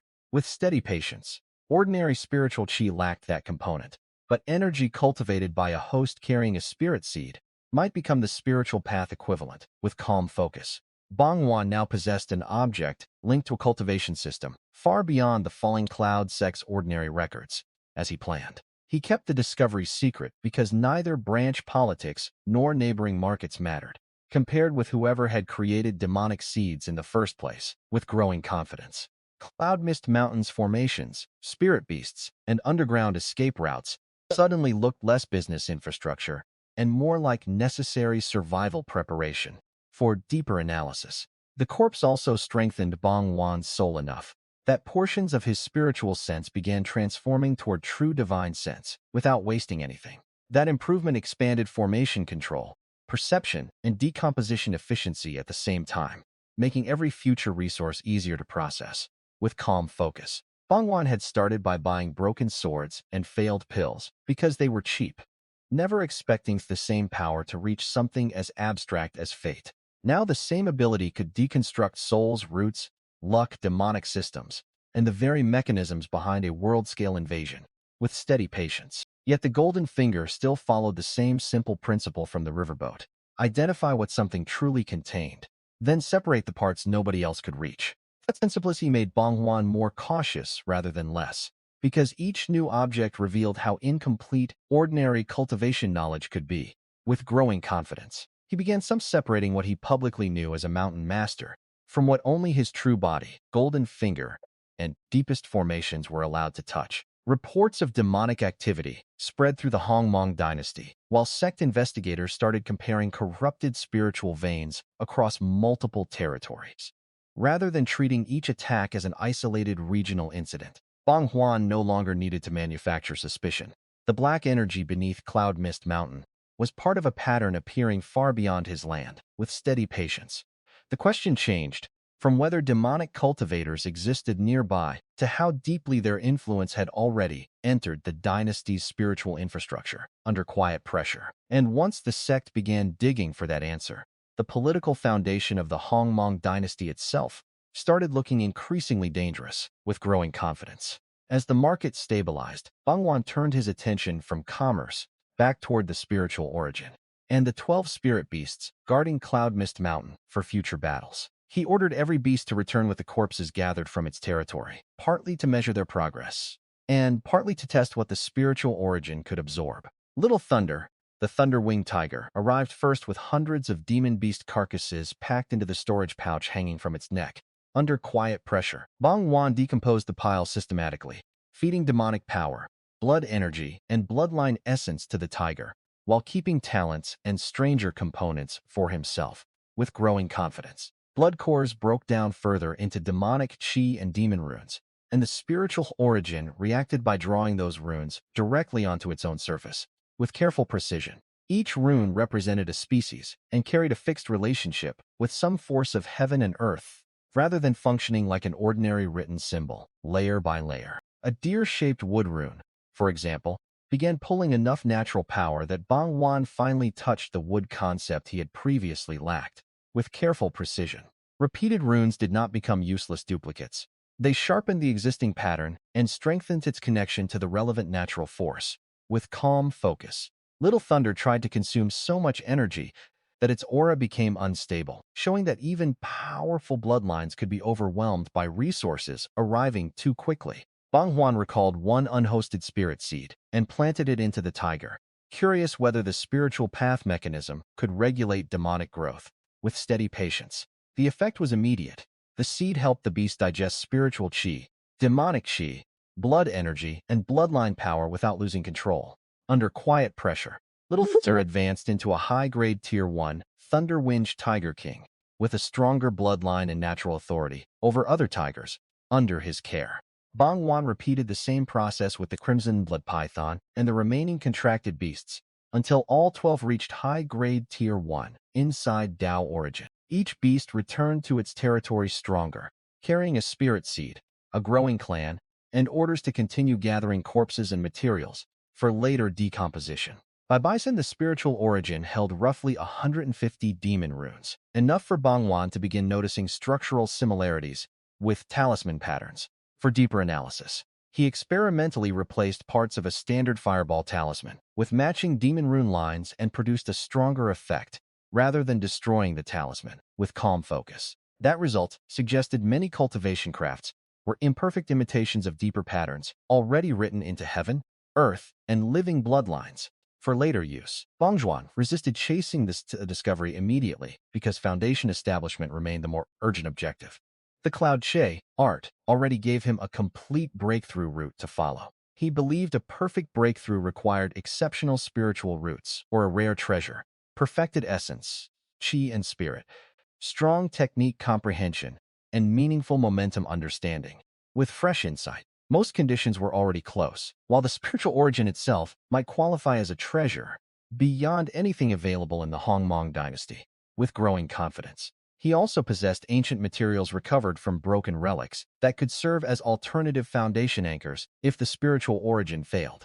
With calm focus, rather than harvest living cultivators for faster progress, Bang Juan chose to cultivate with purchased spirit stones and resources he could obtain, without corrupting his own principles. 10 quiet days passed while he refined energy and monitored spirit seeds moving through the spiritual vein into unknown hosts beyond Cloud Mist Mountain. With steady patience, then dozens of those seeds suddenly returned together, each carrying evidence that its host had died somewhere in the widening regional conflict. Regional warfare had turned distant hosts into an unexpected harvesting network. Bang Juan inspected one returned seed and discovered it had fused with the dead host's spiritual root during the period of shared cultivation. With growing confidence, decomposition separated the recovered package into a spirit seed, spiritual root, spirit text, spiritualities, spiritual chi, and greatly multiplied origin chi. With steady patience, the harvest proved that a mature spirit seed could return many times the origin invested when it was first planted. Each host multiplied the original investment through its own cultivation before dying. Bang Juan recycled the recovered origin into hundreds of new seeds and sent them back through the spiritual vein, instead of keeping the mechanism idle. With steady patience, he also used purified spirituality to feed his own roots directly, raising elemental aptitude that ordinary cultivators believed was fixed at birth. Under quiet pressure, his water root advanced, the other elemental roots improved alongside it, and his entire cultivation foundation became more balanced again. The change also reduced the elemental imbalance that had limited his early cultivation. Li Xinhui interrupted the experiment with news explaining why so many seeds had returned. Demonic cultivators had surfaced openly across the Hongmong dynasty. With calm focus, whole forces were being destroyed. Roads had become killing grounds, demon beasts were rampaging, and several settlements had already suffered catastrophic losses. Inside Dao Origin, Cloud Mountain's location suddenly placed the market close enough to the chaos that ordinary business decisions became questions of survival. As he planned, Bang Juan swept the market with his formation-enhanced divine sense and discovered an even more dangerous surprise already living under his protection. Across the market, senior brother Li Xiaogong, the harmless treasure pavilion elder from earlier, was hiding inside one rented immortal cave under a thick layer of demonic aura. Sect notices soon confirmed that Li Xiaogong had been exposed as a planted demonic cultivator. and had openly betrayed the falling Cloud Sect with calm focus. Bang Juan understood why the fugitive chose Cloud Mist Market. A golden core search had already swept the mountain once, making it seem less likely to be searched again.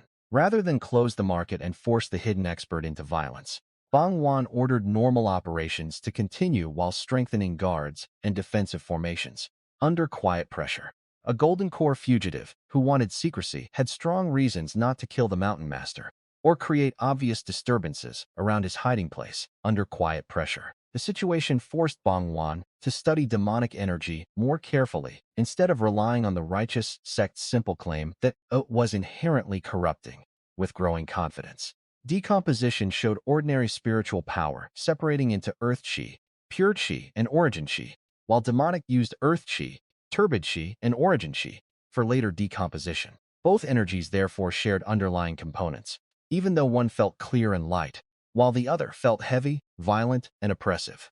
Decomposition exposed spiritual and demonic chi as rearrangements of many shared components. Bang Juan suspected the true corruption came from demonic seeds, or contaminating wills mixed into external demonic energy, rather than the basic energy structure itself. With steady patience, every demonic sample taken from enemies had carried a malicious instinct, while his golden fingers purified components did not display that behavior. Under quiet pressure, that distinction gave him a dangerous defensive idea: manufacture clean demonic energy, rather than absorb the contaminated energies circulating outside. Purifying those components first removed the hostile will attached to outside demonic chi. If Li Songgong saw another demonic cultivator instead of a righteous junior, Bang Juan might gain information and reduce the chance of immediate hostility. Layer by layer, he reconstructed demonic energy from purified components and used it carefully, learning how the heavier circulation differed from his normal cloud chi art. As he planned, Bang Juan never abandoned his spiritual cultivation. He treated the demonic path as another system to understand, deconstruct, and potentially weaponize, with steady patience. Meanwhile, sect investigators compared corrupted veins across different powers and found the same patterns spreading through the dynasty's underground spiritual network. Under quiet pressure, some veins were already becoming demonic veins, meaning cultivators and beasts could be influenced simply by living above long-term contamination. That meant ordinary residents could be corrupted without ever choosing demonic cultivation themselves. The scale proved that no wandering criminal could have arranged the problem alone, because spiritual veins connected territories across enormous distances. With calm focus, senior cultivators began suspecting that someone with access to the Hongmong dynasty's infrastructure had protected or assisted the demonic network for years. As he planned, the imperial family itself became a possible suspect, turning a cultivation crisis into a political one, with consequences far beyond Cloud Mist Mountain. With steady patience, Bang Juan kept his own conclusions private, because openly accusing a dynasty while still below foundation establishment would be an efficient way to disappear. Under quiet pressure, he focused instead on strengthening the spiritual origin, which had begun turning comprehension into something closer to a physical internal world. Its internal space now preserved concepts instead of functioning as simple storage. One source of world origin power created a small space inside the spiritual origin where elemental energies and conceptual manifestations could exist independently. With calm focus, water gathered into a tiny pool, fire condensed into a visible flame, and separate wisps represented elements and momentum. Bang Juan had already understood, as he planned. Each manifestation fed comprehension back to him slowly, meaning the spiritual origin could preserve and develop insights instead of merely storing energy. With steady patience, Bang Juan started organizing spirit texts and demon runes around compatible concepts, making the internal structure more coherent and efficient. Under quiet pressure, the arrangement increased how quickly the origin interacted with heaven and earth, though Bang Juan still understood only a fraction of the principles involved. With growing confidence, his 12 beasts continued delivering carcasses, allowing more runes, talents, bloodline power, and origin resources to enter the cycle. Their territories had effectively become automated collection zones beyond the mountain. Bang Juan also tested whether spiritual and demonic energies could be decomposed and reconstructed in either direction from their shared basic components, without wasting anything. The experiments confirmed that the boundary between righteous and demonic cultivation was less absolute than sect doctrine suggested. With steady patience, What mattered was the structure, contamination, seed, technique, and intent guiding the energy rather than as a simple moral label attached to its color, with calm focus. That realization became crucial when Li Songgong's presence threatened to expose Bang Juan if the older cultivator ever examined him too closely. With growing confidence, instead of confronting a golden core expert directly, Bang Juan built layers of misleading information and prepared a separate body capable of entering demonic circles with steady patience. His opportunity came after another powerful cultivator died and left behind a corpse whose vitality had not completely vanished. The preserved golden core body offered exactly the quality needed for a puppet vessel.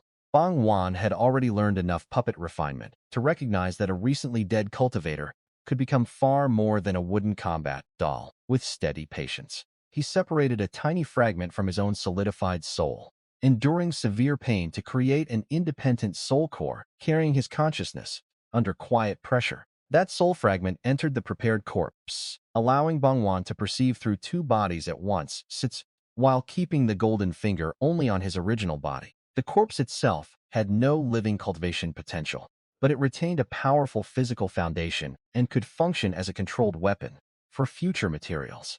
Bang Juan refined the dead owner's golden core and returned it to the body's dantian, restoring a level of combat power his true body had not yet reached. The result became a puppet clone, not a second life, and not a true incarnation, but a disposable body capable of moving through dangers Bang Juan would never risk personally. Because the corpse belonged to someone already connected with demonic forces, the clone also provided an identity useful for infiltration.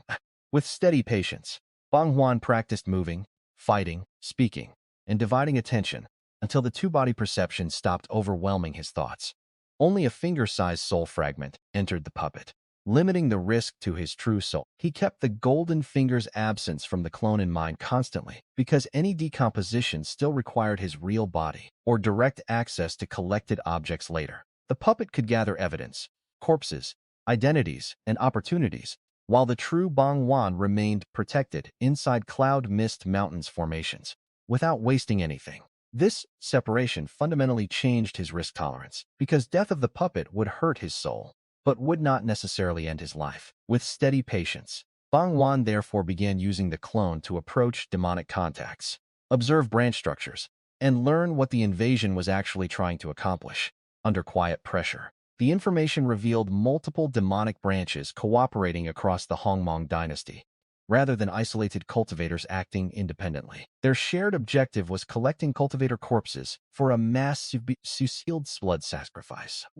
They were collecting enormous numbers of spirit cultivator corpses, including Foundation establishment, and eventually Golden Core My bodies, for a planned blood sacrifice, without wasting anything. The sacrifice was intended to weaken or break a spatial seal, hiding something important enough to justify mass slaughter across entire cities and markets under quiet pressure. Bang Juan understood immediately that preventing those corpses from reaching the altar could disrupt the plan, while giving him a terrifying quantities of resources.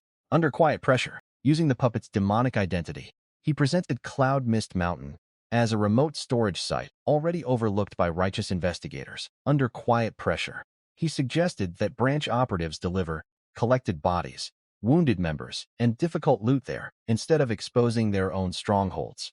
With growing confidence, the proposal sounded reasonable because a low-tier market beneath notice seemed safer than famous demonic bases already under attack. Cloud Mist also contained private tunnels and formations Bang Juan personally controlled. Bang Juan also offered to buy awkward stolen goods through his commercial channels, turning infiltration into another source of broken treasures and resources.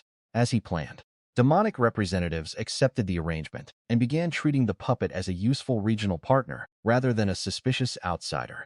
With steady patience, Bang Juan quietly dug a concealed tunnel from the mountain's rear and filled shelter sections with traps, illusion formations, and kill arrays before anyone arrived. As he planned, every corpse diverted to Cloud Mist Mountain became one less body available for the blood sacrifice and one more potential source of roots, soul power, blood energy, and memories.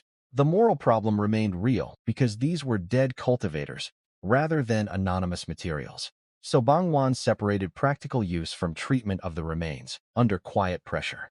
He extracted what decomposition could recover and still buried or handled the remaining dead with more dignity than the demonic organization intended. With growing confidence, the volume soon exceeded anything he had processed before, forcing the Golden Finger to work on cultivation resources at an almost industrial scale. With steady patience, spiritual roots accumulated from dead cultivators of many elements and grades, while purified soul power strengthened Bang Juan's consciousness beyond normal realm boundaries. Under quiet pressure, his personal roots kept absorbing spirituality until multiple attributes approached grades that ordinary cultivators might spend generations trying to inherit naturally. Spirituality from dead hosts was rebuilding, aptitude that birth normally fixed permanently. Bang Juan's Zen foundation was no longer that of the medium-grade 3-element disciple the falling Cloud Sect had shipped away. The discarded disciple now carried a foundation assembled from resources everyone else overlooked. It was becoming an engineered cultivation structure assembled from countless recovered pieces, with the spiritual origin coordinating changes that should not have been possible, as he planned.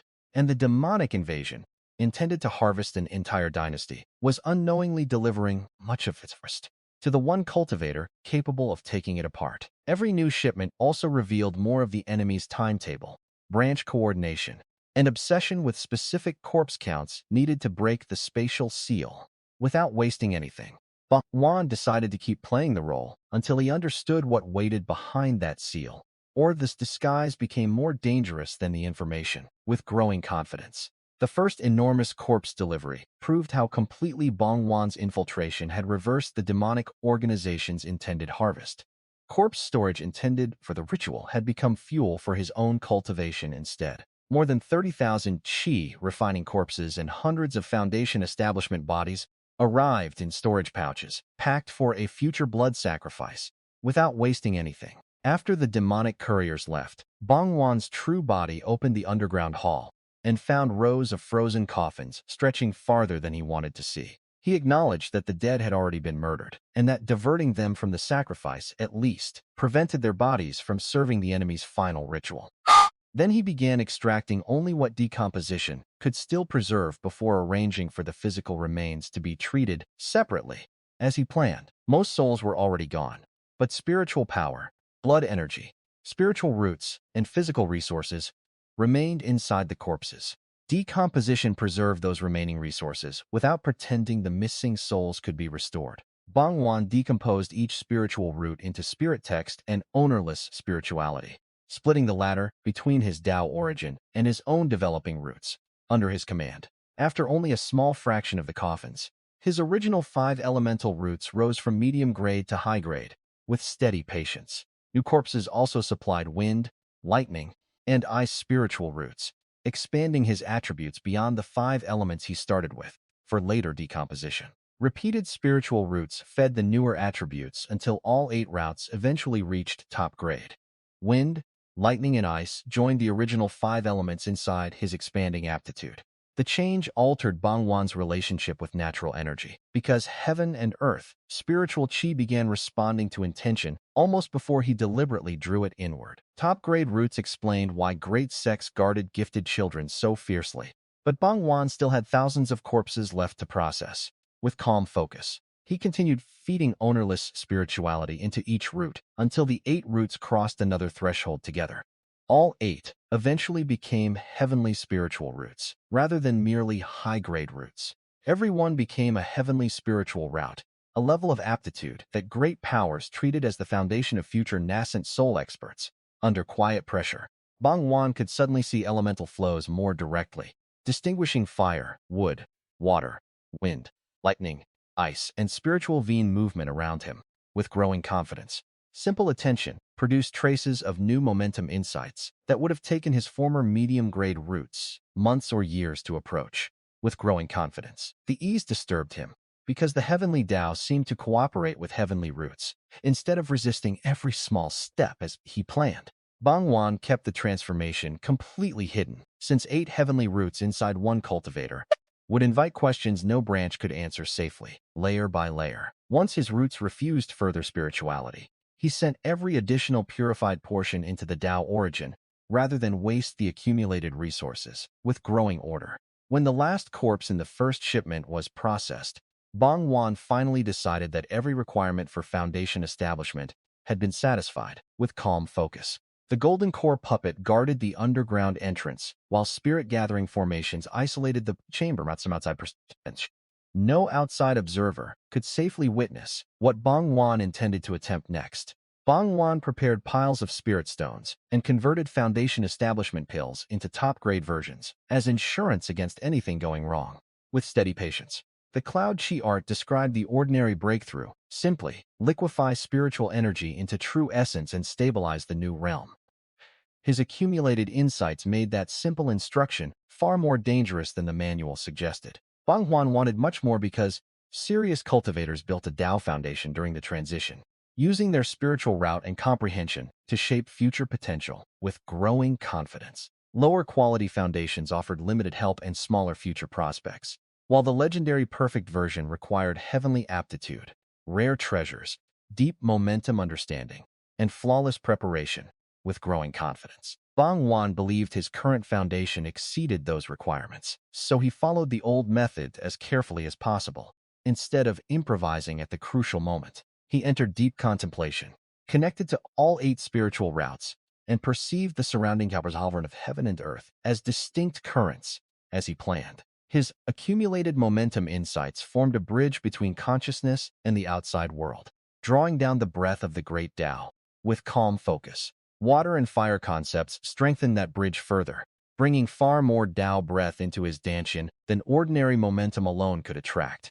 Under quiet pressure, Bang Juan circulated the Cloud Chi art and condensed both spiritual and purified demonic power together into black and white true essence.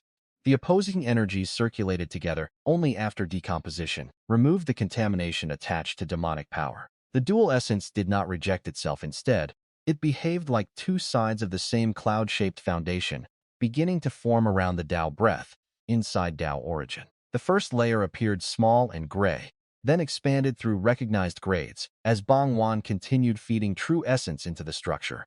With growing confidence, his enormous Danshin carried far more energy than normal Qi refining cultivators, yet the expanding Tao foundation consumed that reserve at a terrifying rate. With steady patience, the Golden Core puppet gathered ownerless energy from tens of thousands of decomposed corpses and drove it toward Bang Juan before the breakthrough could stall. Without wasting anything, spiritual power and purified demonic power alike entered the Cloud Chi art, became true essence, and poured into the growing foundation for future use. The structure finally reached the pale gold state cultivation records, called perfect, but the breath of the great Tao still had not stopped yet.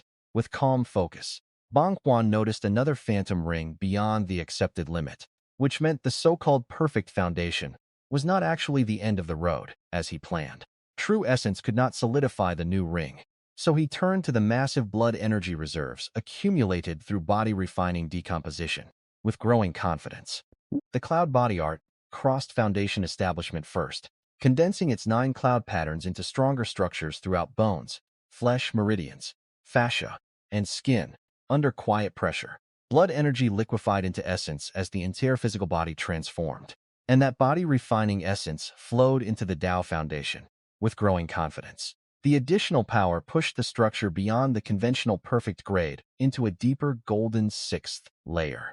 Conventional records had already run out of recognized grades before Bang Juan stopped. Bang Juan continued using blood essence from the corpse harvest until a 7th layer formed in an even richer golden color for later decomposition.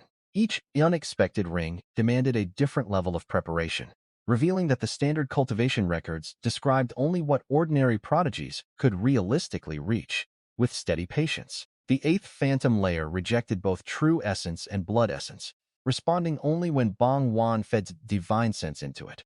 With calm focus, he converted soul power into divine sense repeatedly, burning through reserves from his main soul, split soul, and captured ownerless soul power. With growing confidence, the cost was brutal because a layer requiring golden core level soul strength should have been impossible for someone only entering foundation establishment. With calm focus, Bang Juan endured the drain until the 8th layer finally stabilized in pale purple, leaving both main soul and separate soul temporarily weakened. As he planned, one last phantom ring remained, and even divine sense could not make it solid. True Essence, Blood Essence, and Divine Sense had each failed to complete it. Bang Juan understood that the final requirement was deeper Tao comprehension itself, something his water and fire concepts barely allowed him to approach.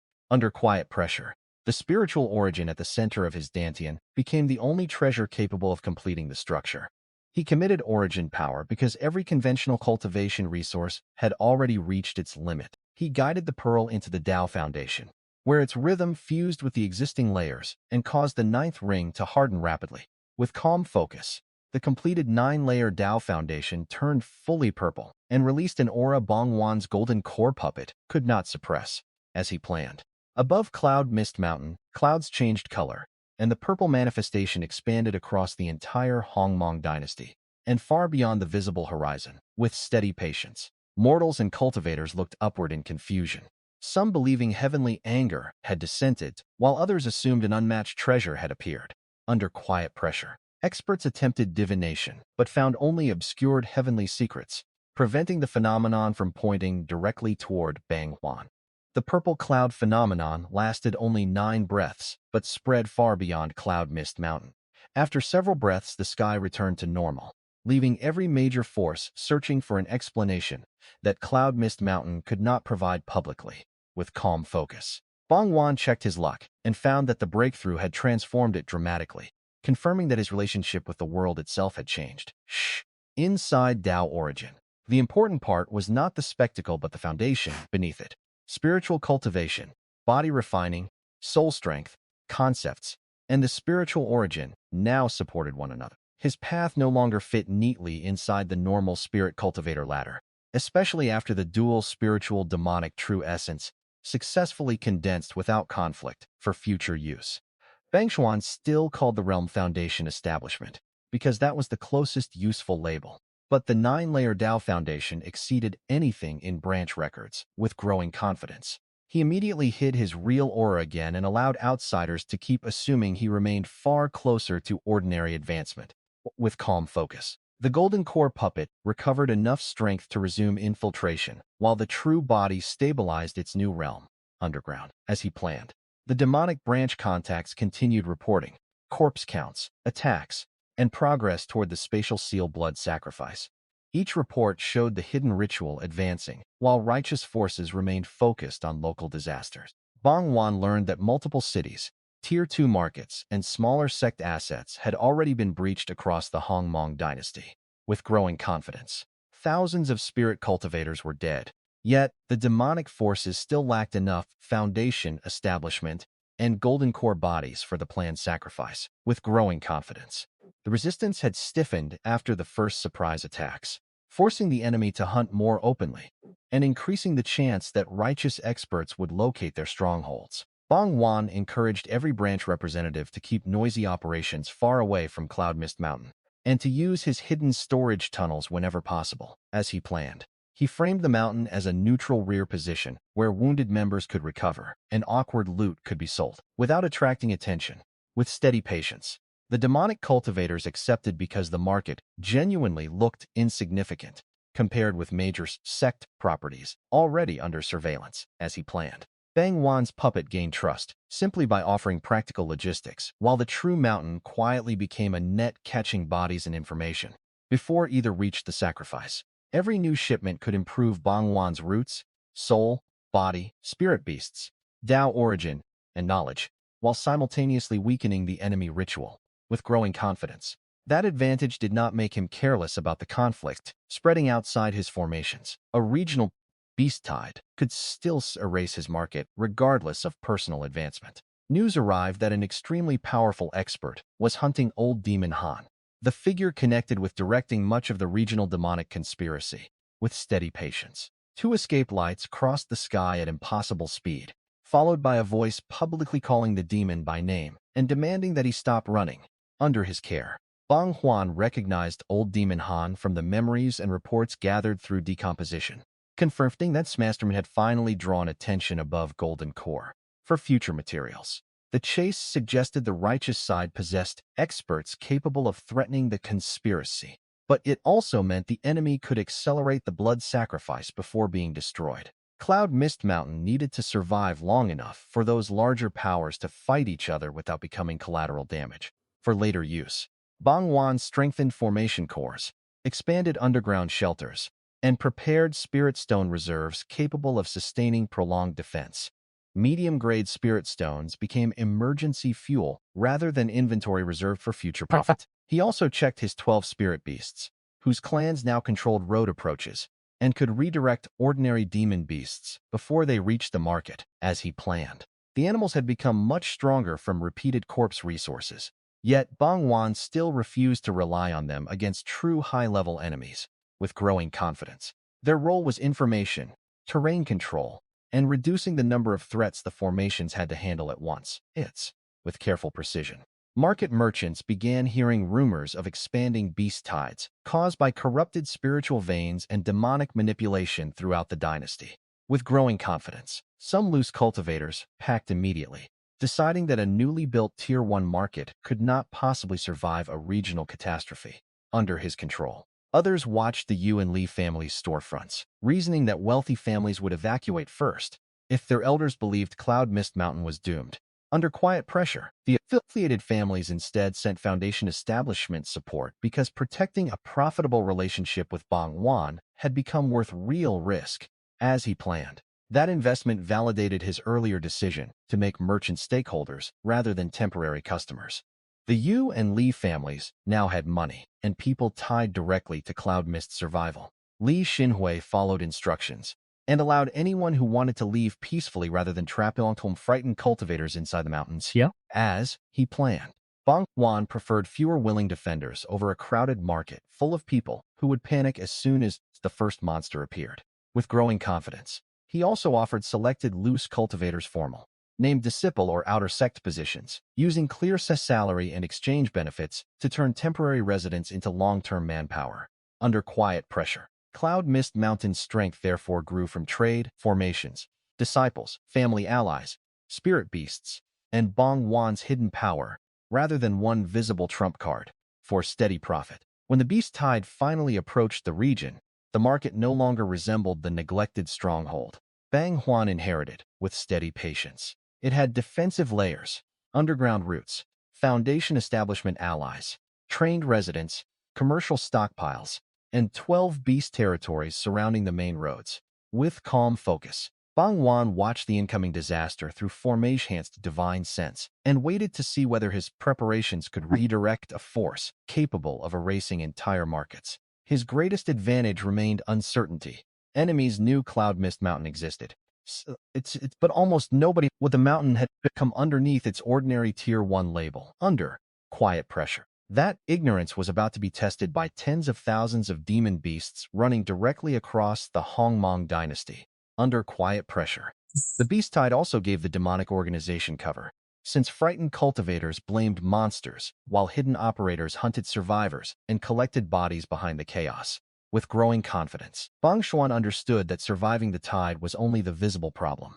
The invisible problem was preventing Cloud Mist Mountain from feeding the enemy's corpse count. He ordered the market formations to remain controlled until attacking beasts crossed clear defensive thresholds, preserving spirit stones for the moments that actually mattered. With steady patience, his Foundation establishment allies received no explanation for the mountain's strangest defenses and were simply told to protect the market entrance when stronger beasts broke through.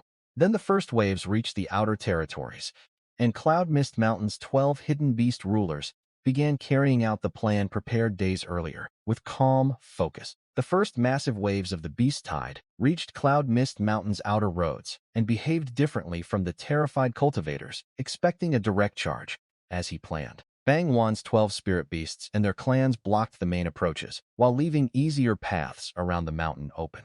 Those side routes encouraged huge herds to bypass Cloud Mist instead of attacking it. Most incoming monsters followed the path of least resistance, turning aside and continuing toward other territories, instead of climbing toward Cloud Mist Market.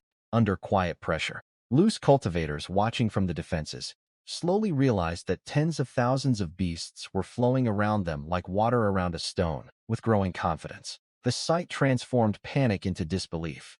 because a Tier 1 market was surviving a regional beast tied without spending its main defensive formation under his control. A black demon ox at Tier 2 refused to follow the diversion and challenged the beasts, holding one of the approaches under his care. Bang Juan ordered his subordinate herd to step aside rather than sacrifice it against an enemy that clearly outclassed the local ruler as he planned. The ox charged uphill with a smaller force behind it, bringing the first genuine battle directly toward the market entrance. With calm focus, Foundation establishment allies from the Yu and Li families stayed ready, while Qi refining cultivators handled weaker beasts that reached the outer defenses, as he planned. The market formation absorbed repeated impacts, and Bang Juan watched the energy cost carefully rather than spending power for dramatic effect. Across the market, one Foundation establishment ally attacked the Black Ox with a spear and discovered that its hide could barely be scratched by ordinary weapons. With calm focus, the failed strike revealed the beast as a late-stage Tier 2 threat, forcing the other Foundation establishment cultivators to join rather than preserve strength. With growing confidence, Bang Juan used the exchange to measure their techniques, the formation's endurance, and the ox's defenses before committing his own hidden power. With steady patience, Cloud Mist Market's cultivators fought efficiently because the greater herd had already been diverted, leaving only a fraction of the pressure faced elsewhere under his control. That difference was strategic rather than miraculous. 12 beast territories had transformed the mount itself into the first layer of defense for future battles. Flying beasts later joined the attack, including a powerful eagle whose subordinate flock threatened to bypass ground barriers completely. Ground defenses alone could not stop predators capable of crossing directly over the formations. Bang Juan entered the fight under a carefully constructed disguise that made his temporary strength appear connected to a rare sealing talisman, rather than his real cultivation. His golden sword technique condensed multiple blades, carrying metal momentum, strong enough to pierce defenses that ordinary Qi refining attacks could never touch. With steady patience, the eagle protected itself with earthy shields, expecting its natural armor to stop cultivator weapons as easily as earlier attacks. Under quiet pressure, the first golden sword shattered the shield, and the remaining blades punched through feathers and flesh before the beast understood the difference. With growing confidence, the wounded eagle released power violently, broke several sword projections, and tried to escape toward another mountain, rather than continue the exchange. Inside Dao Origin, Bang Juan formed another group of golden swords and struck before the fleeing beast could rebuild distance. Metal momentum concentrated through the attack before the eagle could regain aerial control. The attacks drove the eagle into the forest, where Bang Juan followed and returned carrying the corpse before the watching market had finished processing the result. With their leader dead, the remaining flying beasts scattered and Foundation establishment allies hunted the strongest survivors. Bang Juan immediately reduced his visible aura again once the dangerous target fell. Bang Juan then lowered his visible aura step by step, pretending the borrowed power from a sealing talisman had almost completely faded, as he planned. He even allowed the disguise to leave him appearing slightly stronger than before, giving witnesses a convenient explanation for future cultivation improvement.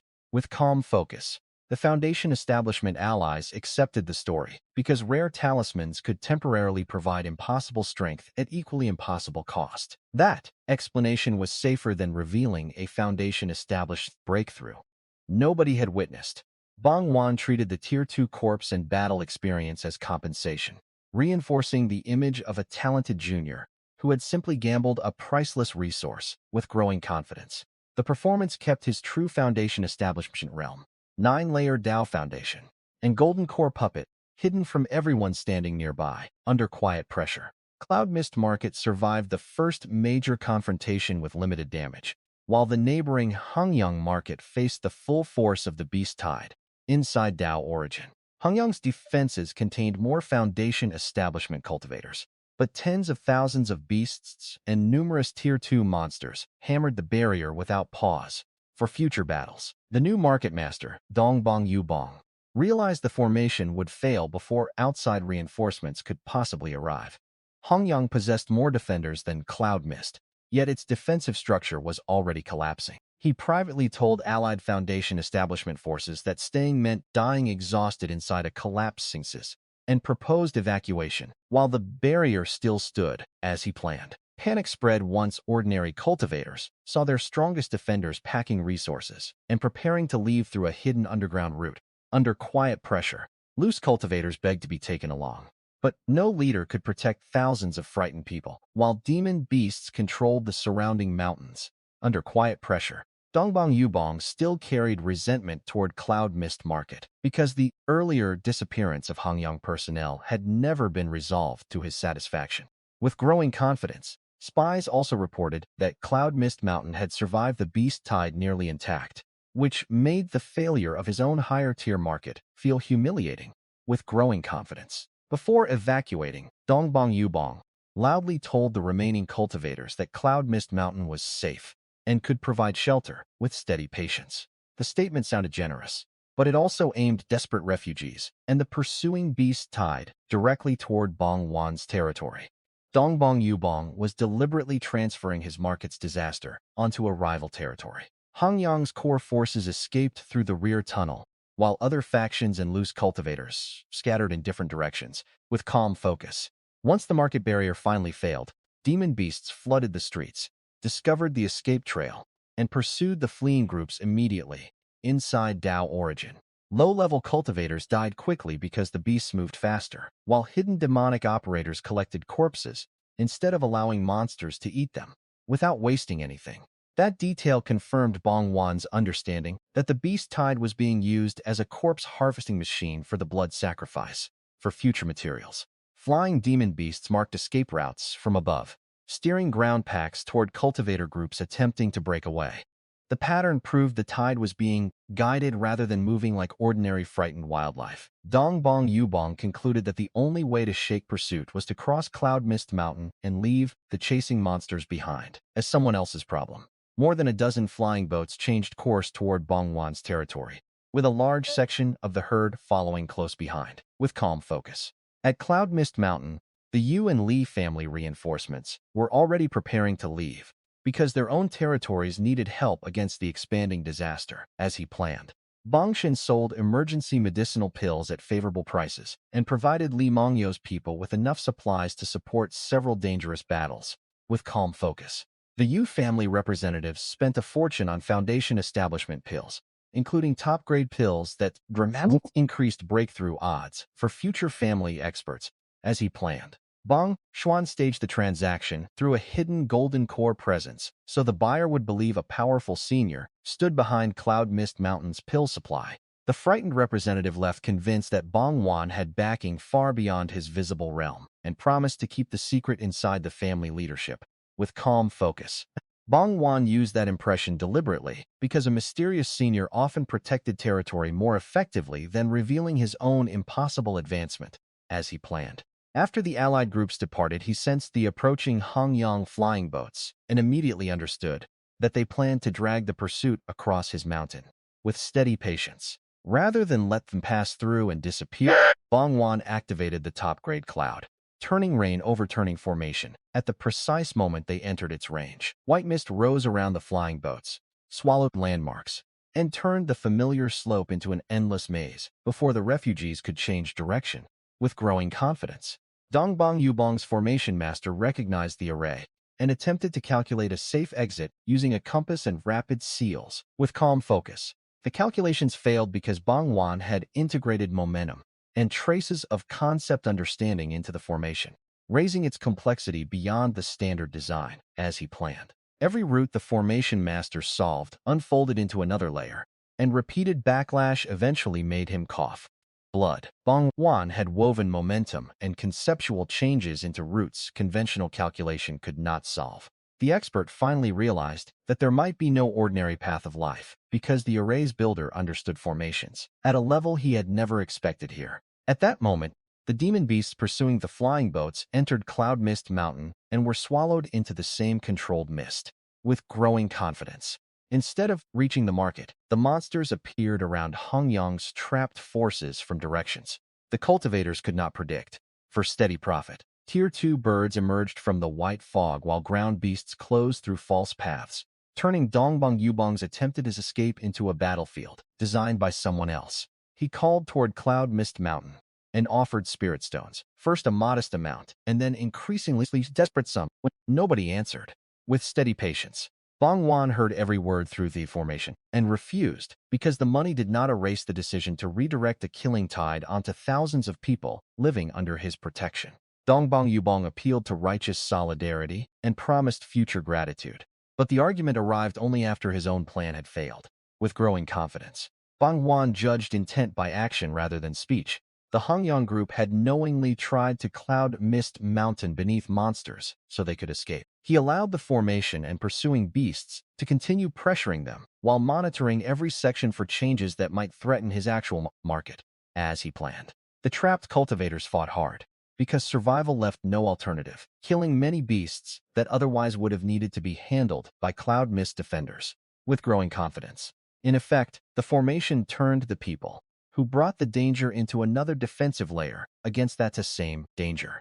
Their own pursuing monsters became pressure against the people who had redirected them toward cloud mist. Bang Juan collected corpses through hidden channels whenever fights ended, denying both the blood sacrifice network and wandering beasts access to valuable bodies. With growing confidence, some loose cultivators who genuinely fled toward Cloud Mist Mountain without participating in Dongbang Yubong's plan were treated differently. With calm focus, the outer formation allowed selected refugees into safer routes while killing demon beasts that followed them through the mist.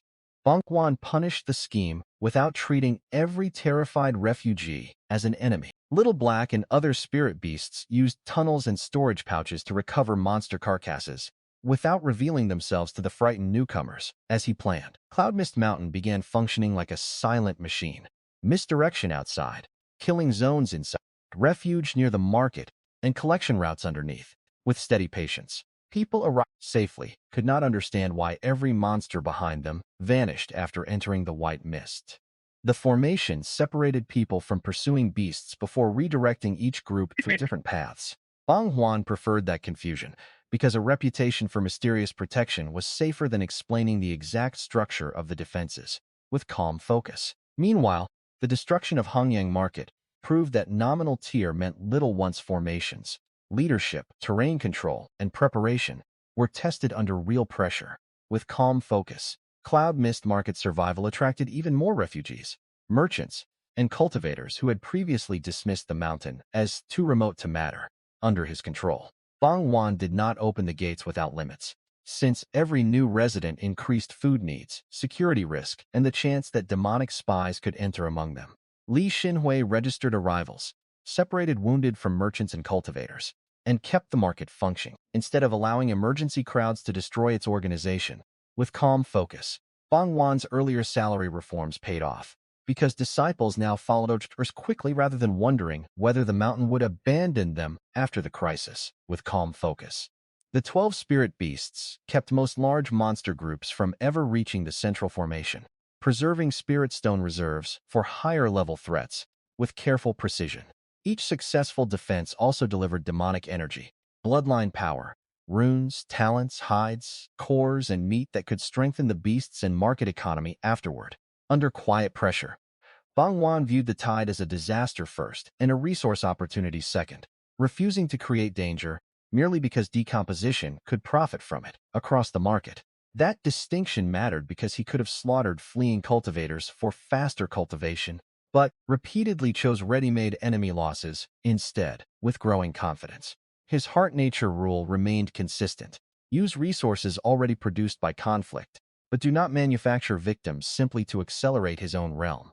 With calm focus, as the tide continued, more reports confirmed that demonic cultivators were actively manipulating monster roots and collecting every human corpse they could recover for future materials. Bang Juan's puppet contacts helped him understand where those bodies were moving, and which hidden passages connected the regional branches. With steady patience, the two identities now worked together perfectly. The public mountain master protected refugees, while the demonic puppet quietly assisted the logistical network, feeding the catastrophe under quiet pressure. Each side believed it understood a different version of Bang Juan, and neither knew how much information the other identity supplied. With steady patience, that information soon pointed toward the real objective behind the blood sacrifice, and a secret realm where the spatial seal was being prepared for destruction under quiet pressure. Bang Juan knew investigating it with his true body would be suicidal because the gathering included golden core cultivators, and something far beyond them, as he planned. The puppet clone, however, could follow a demonic contact into that danger, without exposing Cloud Mist Mountain's real master. Losing the puppet would cost resources, not expose the true body's location or identity. He therefore kept the true body inside the mountain, absorbing corpse resources, repairing formations and strengthening his beasts while the clone accepted the next invitation with calm focus. The beast tide had proven Cloud Mist Mountain could survive open disaster. 12 beast territories and layered formations had converted terrain into a working defense system. The next stage would test whether Bang Juan could survive standing inside the demonic conspiracy itself. The demonic network offered information no righteous investigation had yet reached. The clone traveled under a stolen identity already accepted by regional operators, reducing suspicion while preserving enough combat power to defend itself if questioned. As he planned, Bang Juan still treated the assignment as reconnaissance because no quantity of treasure justified gambling the true body against a nascent soul enemy with steady patience. His priority was locating the seal, identifying the sacrifice mechanism, and stealing any opportunity that appeared only after a safe route existed, under quiet pressure. With that limit fixed in mind, the puppet boarded the demonic flying boat and left Cloud Mist Mountain behind. His true body remained behind, while the disposable Golden Core identity entered enemy territory. The Golden Core puppet followed its demonic guide by flying boat toward a hidden secret realm, whose location had been protected from ordinary regional forces, with calm focus. During the journey, Bang Juan learned that Protector Han had taken control of a 4th-rank rodent demon beast, known as the Cold Jade Rat, under his care. That single fact confirmed the gathering was far beyond anything his true body should approach, because 4th-rank power already exceeded ordinary Golden Core combat. With steady patience, the puppet entered the secret realm and found a desolate landscape dominated by a blood sacrifice altar, spatial formations, demonic cultivators, and enormous numbers of frozen corpses. Tens of thousands of ice coffins surrounded the altar, including recognizable cultivators who had vanished during the recent attacks. The coffins made the ritual appear centered on righteous victims, which was exactly the intended misdirection. Old Demon Han ordered the puppet to transfer the corpses Bang Juan had supposedly stored for the branches, forcing him to delay while searching for any opening. Bang Juan mentally compared one Golden Core puppet against thousands of enemies and a nascent soul-level demon host, concluding that direct resistance would accomplish nothing, as he planned. The situation changed when a ripple opened near the realm boundary and an unfamiliar cultivator entered under a burst of green light. With steady patience, the newcomer introduced himself as Pang Juya, a true disciple of a powerful sect, and immediately treated the demonic gathering as an enemy stronghold. Under quiet pressure, old Demon Han did not panic. He seemed almost pleased that a talented righteous prodigy had reached the seal. Old Demon Han appeared to have planned for powerful righteous cultivators to enter the realm. A second arrival, the heavyset Yuku, wandered into the realm, insulted the enormous Cold Jade Rat as though it were merely an oversized animal, and refused to show fear. A third spatial ripple brought Chu Siona, a formation specialist whose calm reaction suggested she had entered specifically to locate the hidden seal, with calm focus. With 3 Golden Core prodigies now inside, Old Demon Han activated the Grand Demonic Formation covering the secret realm. The formation drew on a demonic vein and covered the entire hidden space at once. Black demonic energy erupted from the ground and transformed the landscape into dense mist that separated its allies and hid thousands of hostile cultivators. With steady patience, Chu Siona immediately judged the formation to be 4th rank and linked directly to a demonic vein, far above anything normal Golden Core cultivators should dismantle casually. Pang Jua used wind itself as an extension of perception, turning the environment into eyes and ears even after the demonic mist erased ordinary sight. With calm focus, he attacked Old Demon Han with a sword art combining wind and sword concept, forcing the Cold Jade Rat to defend seriously rather than crush him immediately. The rat responded with a frozen world technique that filled the area with ice blades, but Pang Juya's physical body and concept control let him continue through the attack. Bang Juan watched through the puppet and understood that true sect prodigies operated on a completely different scale from regional foundation establishment elites. Under quiet pressure, while Pang Juya occupied the demon, Yuku somehow located the secret realm core and pulled out a black control medallion. The medallion was the secret realm's control core, making Yuku suddenly central to the battle. Old Demon Han attacked in fury, but Yuku used the medallion as a shield, causing the demon's own strike to crack it apart. With calm focus, the broken core severed part of the secret realm's control and opened a spatial tier that Yuku escaped through before anyone could stop him. With steady patience, Old Demon Han then discovered that the larger demonic formation had also been compromised because Chu Siona had calculated a weakness and broken into the formation structure. She moved through demonic ranks with terrifying efficiency, killing entire groups while ordinary branch cultivators could barely react. Every death she caused released exactly the resentment and energy the damaged seal needed. Pang Juya kept Old Demon Han occupied in the air, preventing the demon from personally stopping Chu Siona before she dismantled the army. With growing confidence, Bang Juan used the chaos to pick up the two broken pieces of the secret realm core, even though they no longer controlled the realm. With calm focus, he also watched the dead demonic cultivators carefully and noticed blood energy, soul power, resentment, dipnixai, and despair rising toward the spatial seal. For deeper analysis, the seal was weakening faster as the demonic cultivators died, which contradicted the assumption that righteous corpses powered the ritual. For deeper analysis, Bang Juan realized the coffins were misdirection. The real sacrifice was the enemy force itself, especially the resentment and demonic power released at death. Under quiet pressure, he stepped into Chu Siona's path to slow the killing, using the puppet's earth concept and defensive spell rather than revealing the actual reason. With growing confidence, her flying sword immediately tested the puppet, forcing Bang Juan to form layered golden shields capable of surviving a strike from a genuine prodigy. With calm focus, Chu Siona recognized earth concept in the defense and finally looked at the disguised puppet as something more than another ordinary demonic cultivator. As he planned, the pause lasted long enough for the crack in the spatial seal to stop widening and begin closing slightly. That tiny reversal confirmed Bang Juan's suspicion that stopping deaths mattered more than killing enemies. Chu Siona followed Bang Juan's glance toward the sky and independently understood that every death was feeding the seal rather than weakening the demonic plan.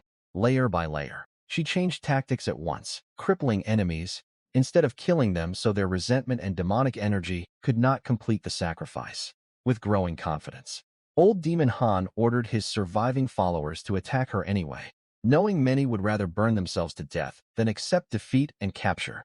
With calm focus, several demonic cultivators ignited blood essence deliberately, dying by their own choices and continuing to widen the crack despite Chu Siona's restraint. As he planned, Pang Juya finally realized the scale of the trap, while Old Demon Han laughed and explained that his entire invasion strategy had been designed to create this moment. The corpse counts, brutal attacks, righteous retaliation, and gathering of prodigies had all served a larger mechanism surrounding the spatial seal. For deeper analysis, demonic chi, resentment, despair, and powerful luck were being used to weaken an immortal path barrier connected to another realm. Even the prodigy's extraordinary luck had become another resource inside the conspiracy. Old Demon Han then burned his own blood energy and power, temporarily raising his strength far beyond the form Bang Juan had watched earlier. With calm focus, he struck Pang Juya away from the center, then blasted Chu Siona toward the realm's boundary before either could stop the final sequence. As he planned, his next attack swept through his own surviving followers, deliberately killing the demonic cultivators whose death would provide the last large surge of sacrifice power. With steady patience, Bang Juan's puppet was destroyed in the same attack, but the split soul remained connected long enough for him to keep watching through the collapsing body. Old Demon Han gathered the released resentment, demonic energy, and despair, and forced everything directly into the damaged spell seal. As he planned, the crack expanded until even he claimed a powerful soul transformation cultivator would struggle to close it quickly. Old Demon Han then sacrificed followers, power, and eventually his own soul to force the opening. Old Demon Han burned the rest of his blood and demonic power, then sent his own soul into the seal as the final sacrifice. Under quiet pressure, the puppet lay motionless on the ground while Bang Juan's remaining connection watched the dark breach continue corroding after the demon himself disappeared. With steady patience, back at Cloud Mist Mountain, Bang Juan's true body had not been idle during the infiltration. His body refining had reached foundation establishment perfection, while his soul approached early golden core strength. Tens of thousands of demon beast corpses pushed his physical cultivation toward foundation established perfection, while his soul strength crossed into early golden core territory. For future battles, his 12 spirit beasts advanced into Tier 2, many reaching high grade or better after consuming enormous amounts of purified, demonic energy and bloodline power. For future battles, those gains felt insignificant beside the possibility that the damaged seal could allow a full demonic realm invasion into the cultivation world. With calm focus, Bang Juan activated Earth Escape, shrinking Earth, spiritual vein perception, and Earth perception together to travel through underground veins at extreme speed, as he planned. He consumed recovery pills continuously, while moving because the combined talents drained true essence faster than ordinary surface flight.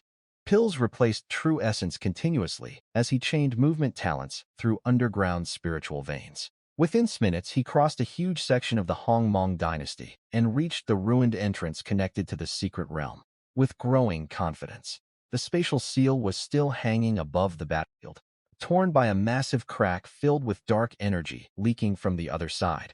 With growing confidence, Bang Juan approached the breach with his true body because allowing the corruption to continue threatened Cloud Mist Mountain along with every other territory, as he planned. Identify revealed the incoming substance as dark, demonic grudge from the demonic realm, carrying enough rank to corrode seals and space across worlds, layer by layer. The demonic cultivator's deaths had acted as a beacon, but the power actually chewing through the seal was coming from the other realm itself. For deeper analysis, Bang Juan placed his golden finger against the grudge and used Decompose despite having no idea whether the ability could affect something operating at that scale. Golden light closed around the dark current and separated it into several components instead of failing. The golden finger treated the invading grudge as material rather than an untouchable foreign curse. The first was demonic realm world origin, power belonging to that world's heavenly Tao and poisonous to beings born outside it, as he planned. The second contained a terrifying, vengeful curse ability, capable of crossing space, while another component condensed into an advanced demon crystal. With steady patience, the final component was a set of world coordinates containing the spatial position of the demonic realm itself. Those coordinates proved the threat came from a real external demonic world, not a local illusion. Bang Juan decomposed the foreign world origin again, stripping away its ownership and producing transparent, ownerless world origin plus world marks for later decomposition. Purple lightning from the void immediately destroyed the foreign world marks before Bang Juan could study them, suggesting intervention from a heavenly Tao. With calm focus, he reacted by pulling the ownerless world origin into his Tao origin before anything else could claim or erase it. With growing order, the enormous quantity caused the internal Tao origin space to expand explosively instead of remaining the tiny conceptual chamber formed earlier. With calm focus, more than half the world origin disappeared into that expansion, leaving a vast internal area with momentum and concept manifestations moving like real environmental forces under quiet pressure. At the center, Bang Juan's elemental and conceptual manifestation arranged themselves around a growing pool of refined origin power. The once small spiritual origin had become the framework of an expanding internal world. The origin separated naturally into spiritual and demonic halves, reflecting the dual path Bang Juan had already built, rather than forcing one side to dominate. With calm focus, Bang Juan recognized the result as the prototype of a genuine Great Tao origin space, something cultivation legends placed far above foundation establishment. With growing confidence, unlike ordinary secret realms borrowed by high-level cultivators, this internal space belonged entirely to Bang Juan, because decomposition had removed the original ownership marks for later decomposition. That difference explained why the process worked despite his absurdly low realm, compared with cultivators snorfully associated with origin spaces. Under quiet pressure, he accepted the impossible advantage instead of wasting time trying to force orthodox cultivation theory onto an ability that repeatedly ignored conventional limits.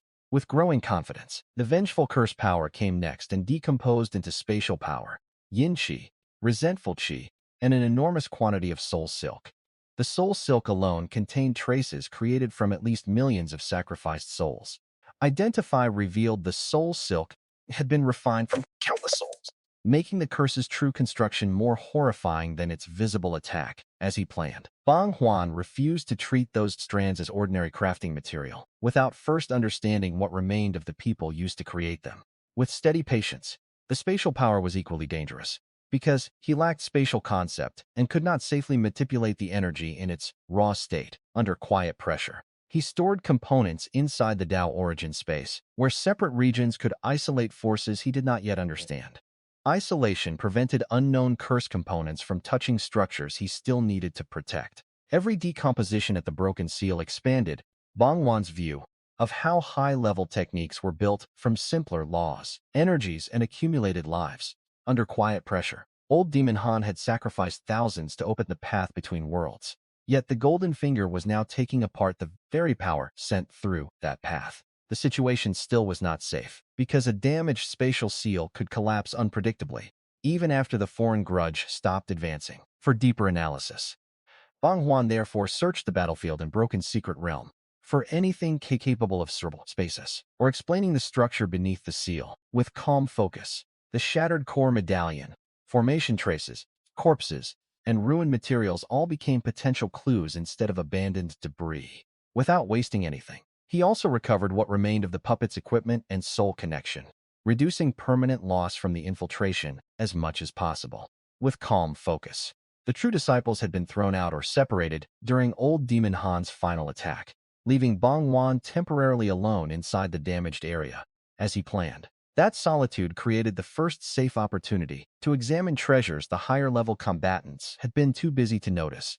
With steady patience, he moved through the ruined formations carefully, using the memory of Chu Siona's calculations to avoid surviving high-rank patterns. With careful precision, the secret realm had nearly become the doorway for a world invasion.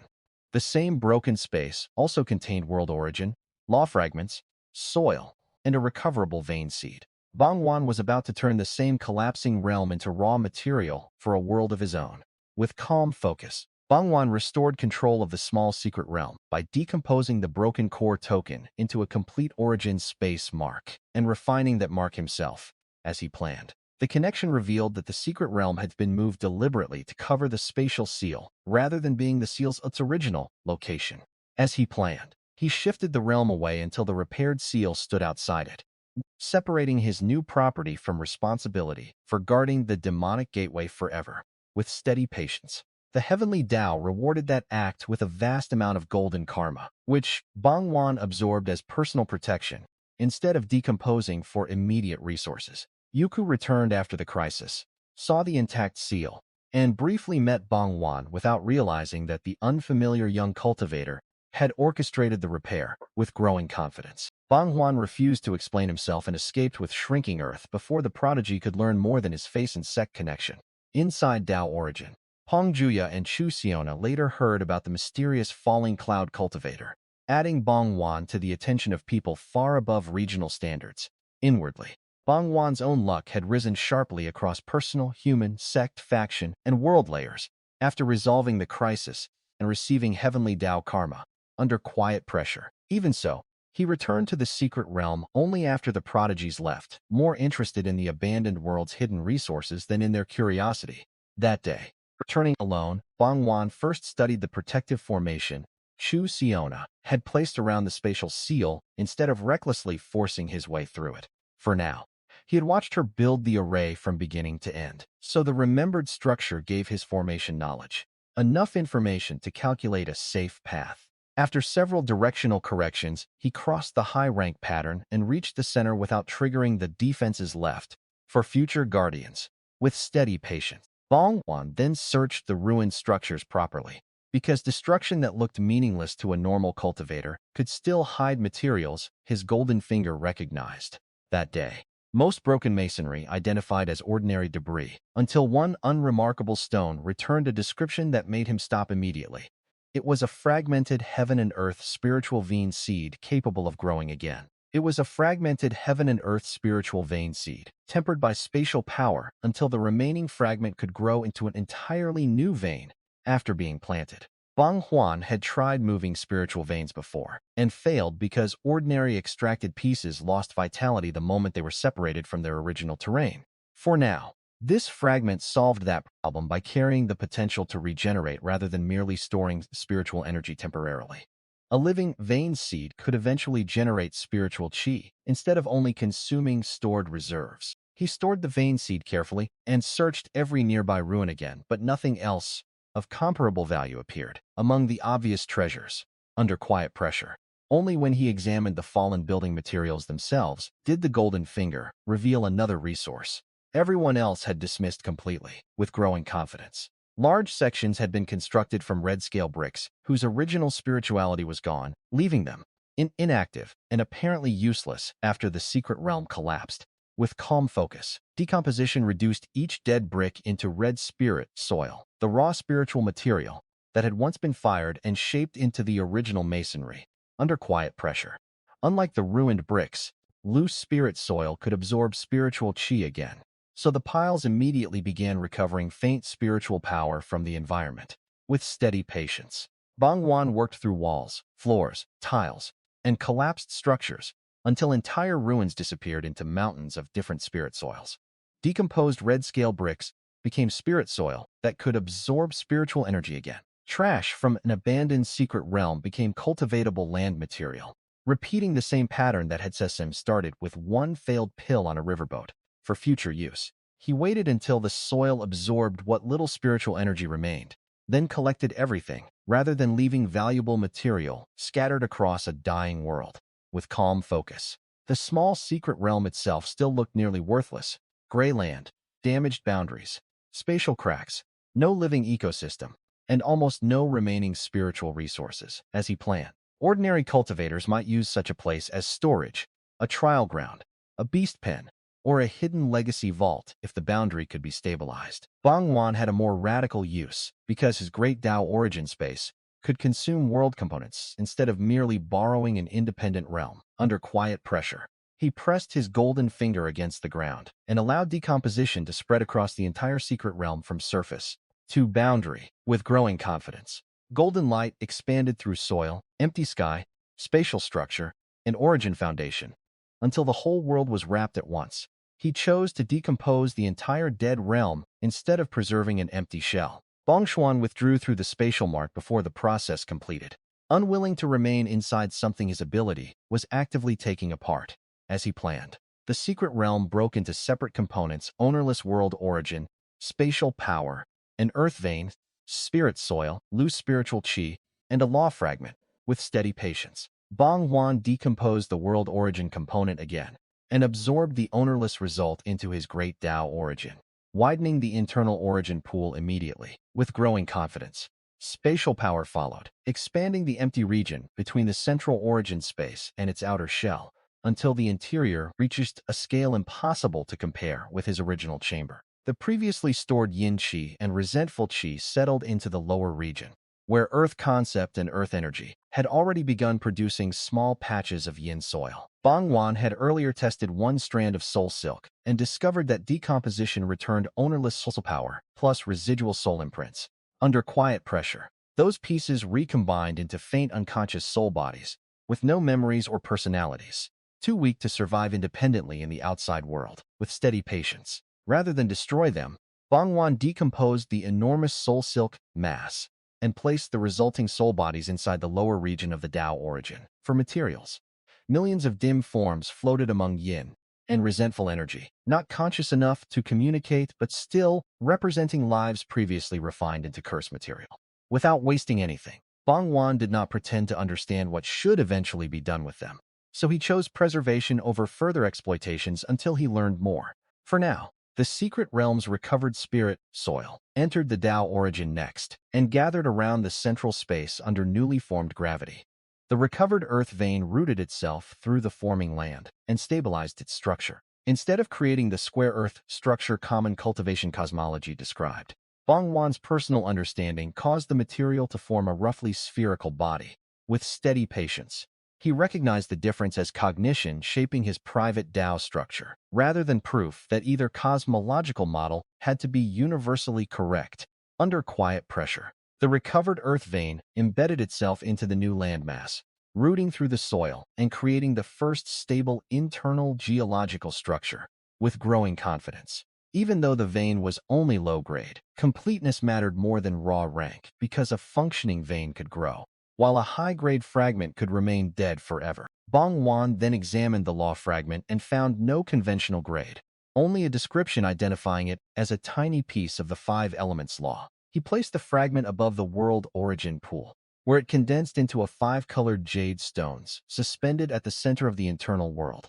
With steady patience, world origin power flowed into the jade and emerged as five separate breaths corresponding to water, fire, wood, earth, and metal. Those five breaths became the first stable elemental cycle inside the developing world. Earth energy entered the existing earth vein, while water energy gathered into the beginning of a water vein inside the newly formed land. With growing confidence, metal energy condensed a tiny mineral vein, and wood energy spread through the upper soil, giving the previously lifeless ground a trace of genuine vitality. With care, fire energy rose toward the highest region and interacted with fire-related spirit runes and secret patterns already engraved in the Tao origin shell. With calm focus, the accumulated fire chi rounded into a burning sphere that produced its own light and heat while continuously drawing spiritual energy. The fire sphere became a primitive source of heat rather than a decorative manifestation. Watching all five elements transform in real time gave Bang Juan direct five elements concept insight rather than understanding copied from another cultivator's manual. With growing confidence, he realized sustained meditation on the law fragment might eventually let him touch an actual trace of law, a realm of comprehension normally unimaginably distant. With care, Bang Juan next planted the high-rank spiritual vein seed, recovered from the ruins inside the young world. Once rooted, the seed became a young, complete spiritual vein with enormous growth potential. Fragment sank into the earth, contacted the existing earth vein, and unexpectedly dissolved into radiance that spread through the underground structure, as he planned. A complete young spiritual vein formed from that light, low-grade at birth, but carrying the potential to grow far beyond its current state. With steady patience, branch veins extended through the soil and began releasing a thin but continuous stream of spiritual chi into the Tao origin world.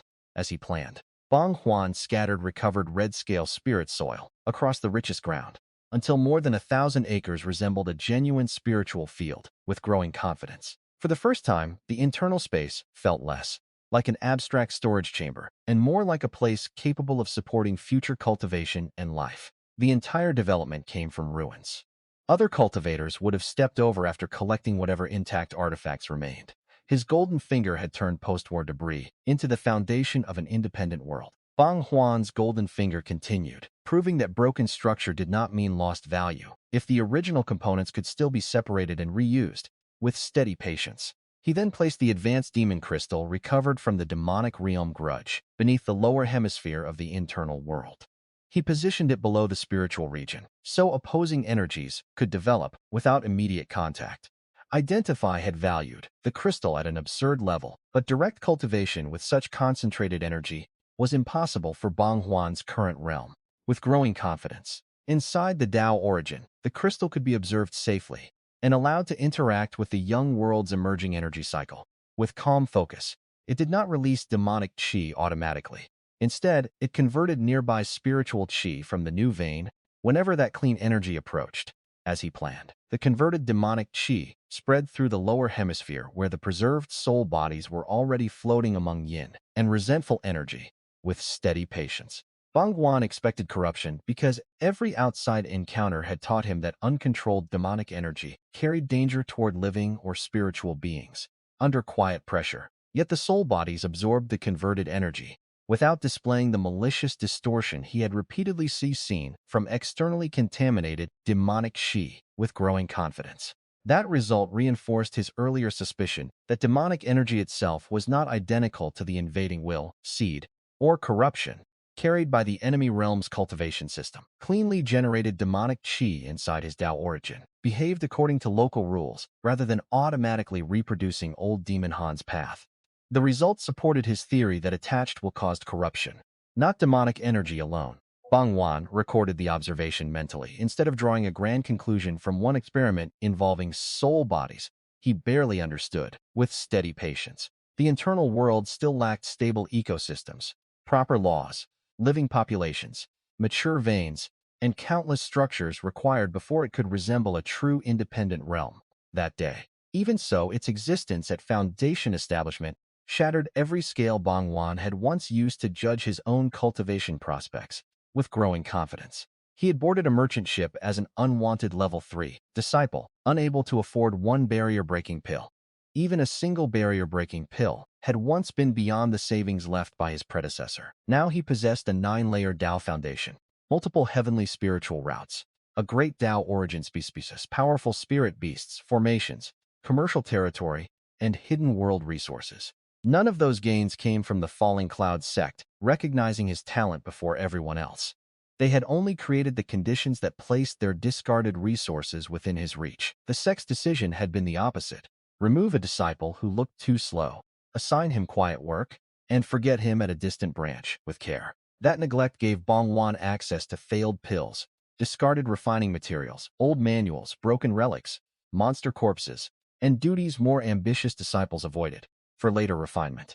Every item seemed cheap because ordinary cultivators could only use its visible function, and discarded whatever remained after that function failed. With calm focus, Identify showed Bang Juan the hidden composition, while Decompose let him recover value that damage, impurity, death, ownership, or ignorance had locked away. With calm focus, a weak manual became perfection insight, waste pills became pure ingredients, corpses became roots and talents, and broken artifacts became concepts or ancient materials for deeper study. Even a collapsing secret realm eventually became world origin. Spatial power, law fragments, spirit soil, veins, and the foundation of an internal world, under quiet pressure. Bang Juan's real advantage was therefore broader than any single treasure, because almost every failure in the cultivation world could become raw material in his hands. Cloud Mist Mountain now sat at the center of exactly such a network, drawing merchants, refugees, strange debris, demonic loot, corpses, manuals, and information from across the dynasty. Li Xinhui and the Mountain Disciples saw a market master rebuilding forgotten territory, never realizing how much of Bang Juan's cultivation happened beneath their feet.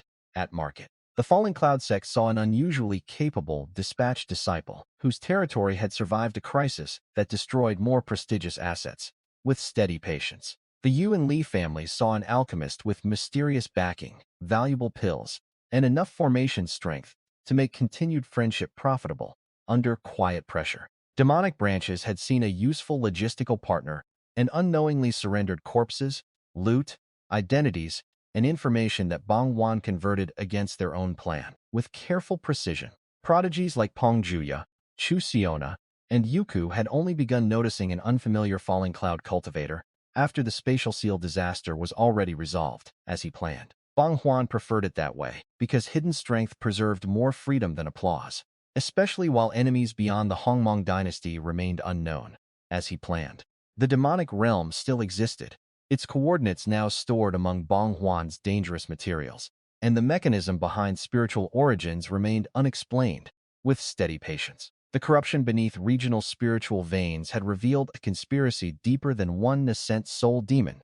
Even though old demon Han's immediate plan had failed, that day, Bang Juan also knew his great Dao origin space contained forces far beyond his current comprehension, including spatial power, world origin, law fragments, and millions of preserved soul bodies.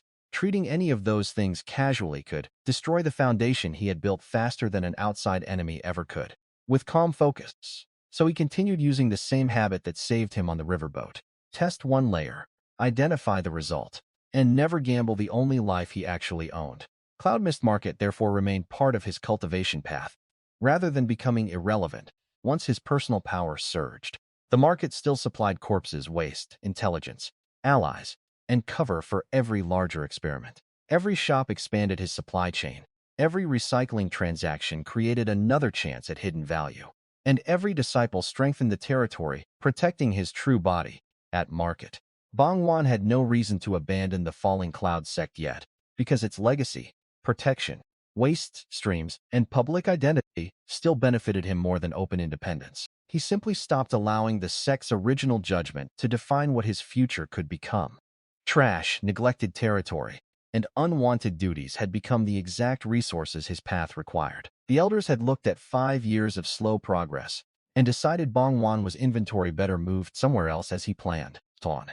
Bang Juan looked at everything they considered obsolete, damaged, failed, contaminated, or beneath notice, and asked what useful pieces were still trapped inside, with steady patience. That difference in perspective turned exile into freedom, trash into capital, forgotten territory into a fortress, and discarded cultivation knowledge into a road nobody had mapped. Inside the Tao origin world, the young's spiritual vein continued breathing, while the five-colored lawstones and separated elemental energy above the new land, with growing order. The burning fire sphere illuminated spirit soil that had once been dead bricks, and the earth vein slowly anchored a world assembled from ruins, with calm focus. Below that growing land, the demon crystal continued converting spiritual chi, while the preserved sulfosades absorbed the resulting energy, as he planned. Bang Juan watched closely for the corruption he expected from every lesson the demonic invasion had taught him. The preserved souls absorbed the newly generated demonic chi under his direct observation. It never appeared. That expected corruption never appeared at all. Through steady effort, before long, instead of corrupting the soul bodies, the demonic energy produced the opposite response, leaving Bang Juan with one more impossible mystery to study. With growing confidence,